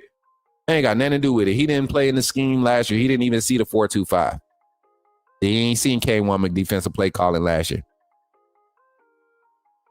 But Gavin, the junior transfer, he's supposed to be able to contribute. Jalen Lucas is another number 12. If y'all saw them play last year, 12 was everywhere on the field. Going to see him at the slot position a lot of times, at the wide receiver position. So, and then of course the quarterback, they're in trouble if they lose Castellanos. That's the only thing with Florida State, and I don't think he has the arm talent, the arm strength to kind of stretch this defense. I think he has the elusiveness, the playmaking ability, to create. I think the short intermediate stuff on the move where you kind of get defenses out of phase, or you get out of phase and you're playing off schedule and you're able to move defenses out of their zones. That's when you see him create, but he wasn't able to keep the job at Boston College, right? And we saw what happened at Boston College with their offense once they removed him. Gus Malzahn's going to use him in a totally different way, though. They're going to use him, and I've seen the arm, the deep ball is not the issue. But these are the type of quarterbacks that you have problems with. They will sneak in and get one or two of those passes completed and have the momentum of the game at home. They'll have the momentum of the game sitting in their favor, and you play with a different type of feel when you have that momentum around you. If you got wide receivers going up and getting everything you're throwing up, no matter what it looked like, it'll make you feel a little bit more confident. This could be a closer game than we expect. Where I see our advantages up front with Gus Malzahn liking to use a lot of, linemen in space, a lot of pulling, a lot of screen actions with your O-line. With all of this lack of continuity here on this front, all these transfers, right? You got one from last year, Richie Leonard. He wasn't a factor last year. If you go look at 67 last year, I think he played some left guard. He played some center or left guard and left tackle. I think he played some last year for Florida State. He's a problem. He's a problem. And I can't see him winning very many matchups against James Smith, Tim Keenan, Edric Hill, Jeremiah Beeman. I don't see him winning many matchups against those two on a consistent basis. Gunnar Hansen, a transfer. Is that Hansen from Vanderbilt? Yeah. Hansen from Vanderbilt. Didn't play a lot last year. But a highly recruited guy coming out of high school some years back. I remember when he committed to Vanderbilt. Luke Pettibone, the senior. Listen, this is the problem, man. When you're bringing in a new scheme, you got so many different languages coming in that you're trying to come to common ground with, right? And Luke Pettibone is kind of like the signal caller for the offensive line when you're talking about protections and making adjustments. If you got guys that were just playing in two total different systems just last season, you got two of these transfers that just got in this fall. They weren't there for the spring. Like, what are you actually putting on the table as far as product, and how deep can you go in your playbook, Gus Malzahn? Your front is the most important part of your offensive execution. We've seen you go away from weaknesses and be able to scheme up a game plan away from your weaknesses. But this is week one, and you're coming against an aggressive defensive play caller in Kane Womack. A lot of secondary blitzes from the overhang area, that Husky and that Rover. Guarantee we see them on a lot of blitzes off the edge. Castellanos is going to want to pull the ball down and utilize his legs a lot. A lot of big hits on the quarterback this game. I don't like how the matchup fares. I think our defense ends up with, 8 or 9 plays behind the line of scrimmage where we provide some real losses, negative plays. But then also the 2 turnovers in the game, one off of interception. I think there's a tip at the line of scrimmage, and the secondary catches it off the tip. Cam Calhoun, being that he's playing close to the line of scrimmage, him or Bray Hubbard. Or I think the tip comes off of a desperation deep ball with Keon Sabb, playing that robber technique in the middle of the field. Right? I don't see them trying a lot of deep crosses with the type of pressure he's going to be getting from the middle of the field, and his inaccuracy. That's not one of his strong balls. And his intermediate passes are way too inaccurate. If they want a chance to stay in this game, they're going to have to slow the game down. They're not going to be able to they can't allow the pressure from our front be the only thing creating pressure for them. That means the run game has to be a factor. So Cam Davis, Roydell Williams, and Jalen Lucas, they're going to have to be a huge part of their production for the offense.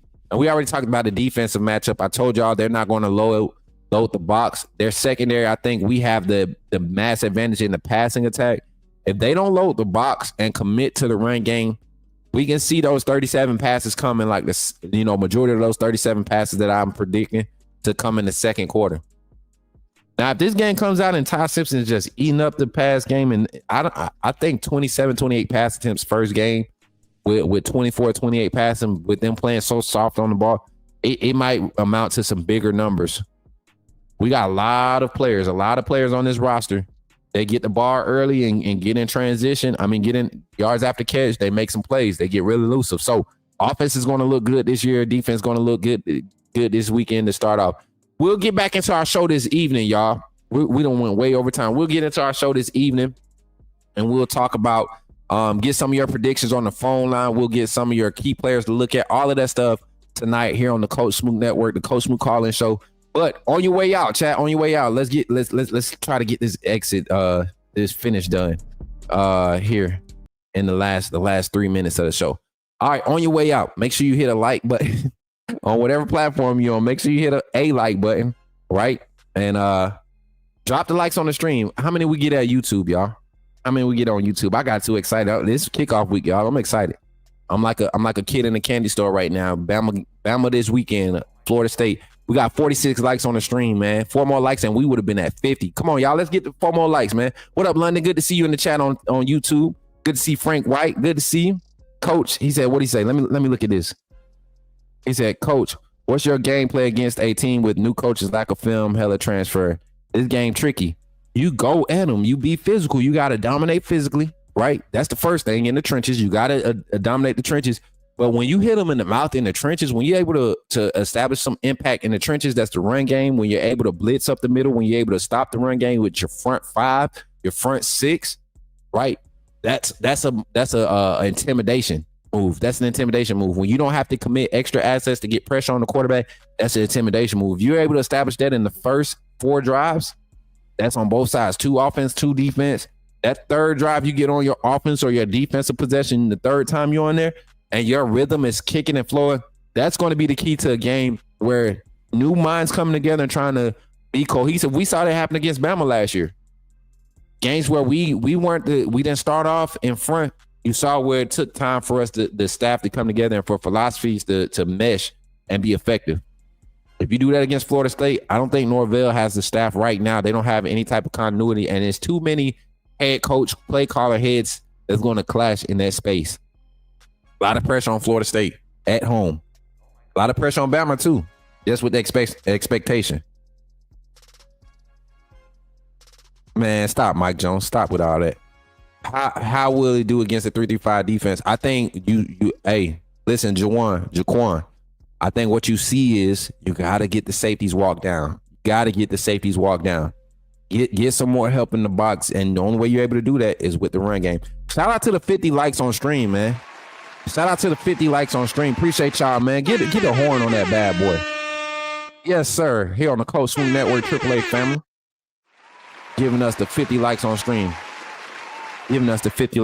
Thank y'all, man. So, hey, if y'all want to continue, this conversation is good energy. Continue to like, share, subscribe on each platform. If you're not following on TikTok, Instagram, Facebook, Twitter, at Coach Smook on all platforms. We got our at Coach Smook, the Coach Smook Reactions channel. We changed it from Smook Hines to Coach Smook Reacts. We're going to be doing a lot of reactions to high school film, college games, breaking news, hot topics. We're going to be doing discussions on that channel, vlog series, game day prep, all of that series, all that stuff we got there on the Coach Smook's Reacts channel. Check out the merch. Make sure y'all check out the merch. Let me get one of my moderators to put that exclamation merch in the chat so they can see the link, and we'll get y'all a quick visual. And then also shout out to everybody that's been donating here on the Coach Smook Network. Your donations, your super chats, all of that stuff has been very helpful, especially this month, man. We're getting back into season mode. I see y'all showing up and showing out. Shout out to the August co-sponsors, meaning people that donated. We had Jay, Vaughn, Sooners for Life, Sully, Douglas, Mary J, Nick, Britt, David Pickett, Big Homie, Antonio, Megan, Kareem Hood, and Randall. If you have donated and we don't have your name on this banner, please say so in a comment or something. We want to acknowledge everybody. We don't want to make anybody or have anybody feel like they're being left out, because we appreciate every donation, every super chat. And then shout out to all of our sponsors here on the Coach Smook Network: Minister Executive Security, Southern Beast Bullies, Ghost Energy Drinks, Goomba Bullies. We getting back into the dog business, y'all, the breeding and the show business of the XL Bullies. If y'all haven't seen Boss, man, tap in on the TikTok stream. That joker, he's getting huge. He's getting huge. Young Clothing Apparel, streetwear, man. Casual streetwear. If y'all haven't checked out my brother's Instagram page, go check him out. YAHN, Young Clothing Apparel. And then Helping Hands LLC. That's my aunt's, my other mama, her cleaning business, man. If y'all in the Tri-City area, Phoenix City, Columbus area, y'all looking for contracted cleaning to keep your office buildings clean, you're looking for somebody to come and do your house for you, the rates are you can't beat them for the quality of service that you get. And I think they're actually staffing now. So if you're looking for a job opportunity, looking for employment, check out. You in the area, go check her out. And what else we got? We got Ghost Energy Drink, got that stuff popping up. Who else we got, man? We trying to work with a gas. What's the name of the Love's gas station? We're trying to get a deal worked through with them, because we're going to be doing a lot of traveling this season and we always stop at Love's truck stops. I love Love's truck stops. So shout out to them. And then also shout out to UHP, BFF, all of the organizations that we've partnered with and are networking with. Shout out to my brother Rob and his entrepreneurship business. Going to be getting us legitimized so that we can start doing some huge things on a trademark perspective from the Coach Smook Network. And then shout out to our other home team, Alabama at the voice of college football. Mark Rogers, Jackson Johnson, Jeffrey, the whole team, man, that we putting together over there. Shout out to you all. And last but not least, blessings to the AAA family in the community, not just my Bama AAA, but my whole AAA community. That's you Florida State fans, you Georgia fans, your Bama fans, your Florida fans, your Auburn fans, your Tennessee fans, everybody. Vanderbilt, we had a Vanderbilt fan finally pop up. Mississippi State, I see you. Ole Miss, I see you. All my players and athletes and prospects that I cover that support this network, I truly appreciate you. God bless you. And with that being said, y'all know what it is. When you see me in the streets, holler at me and say, put me in the game, Coach Smook. I'll catch y'all on the next one. See y'all this evening for post-practice. Well, I see y'all on TikTok. We're going to be getting ready for the season here on TikTok, man. Live game simulations all day. We playing CPU, we playing users, community games, all that on the stream on TikTok. So give us about an hour. We'll be live at 11 a.m. Central Standard Time on TikTok. Tap in, communicate, interact with the community. Watch some good college football during the week until we get to Thursday and watch some more college football. But again, when you see me in the streets, holler at me and say, put me in the game, Coach Smook. I'll catch y'all on TikTok. Be blessed. Remember, when you see me in the streets, holler at me. Say, put me in the game, Coach Smook. Put me in the game, Coach Smook. Put me in the game, Coach Smook. Like, share, subscribe. You know we keep it live. Put me in the game, Coach Smook. Put me in the game, Coach Smook. Put me in the game, Coach Smook. Put me in the game, Coach Smook. Put me in the game, Coach Smook. Put me in the game, Coach Smook. Put me in the game, Coach Smook. Put me in the game, Coach Smook. Like, share, subscribe. You know we keep it live.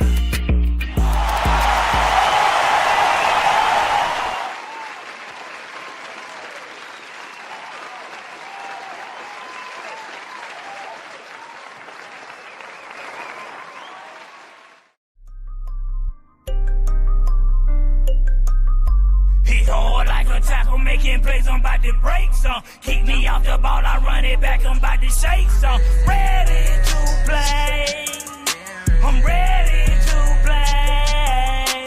Hit hard like a tackle, making plays, I'm about to break some. Keep me off the ball, I run it back, I'm about to shake some. Ready to play, I'm ready to play.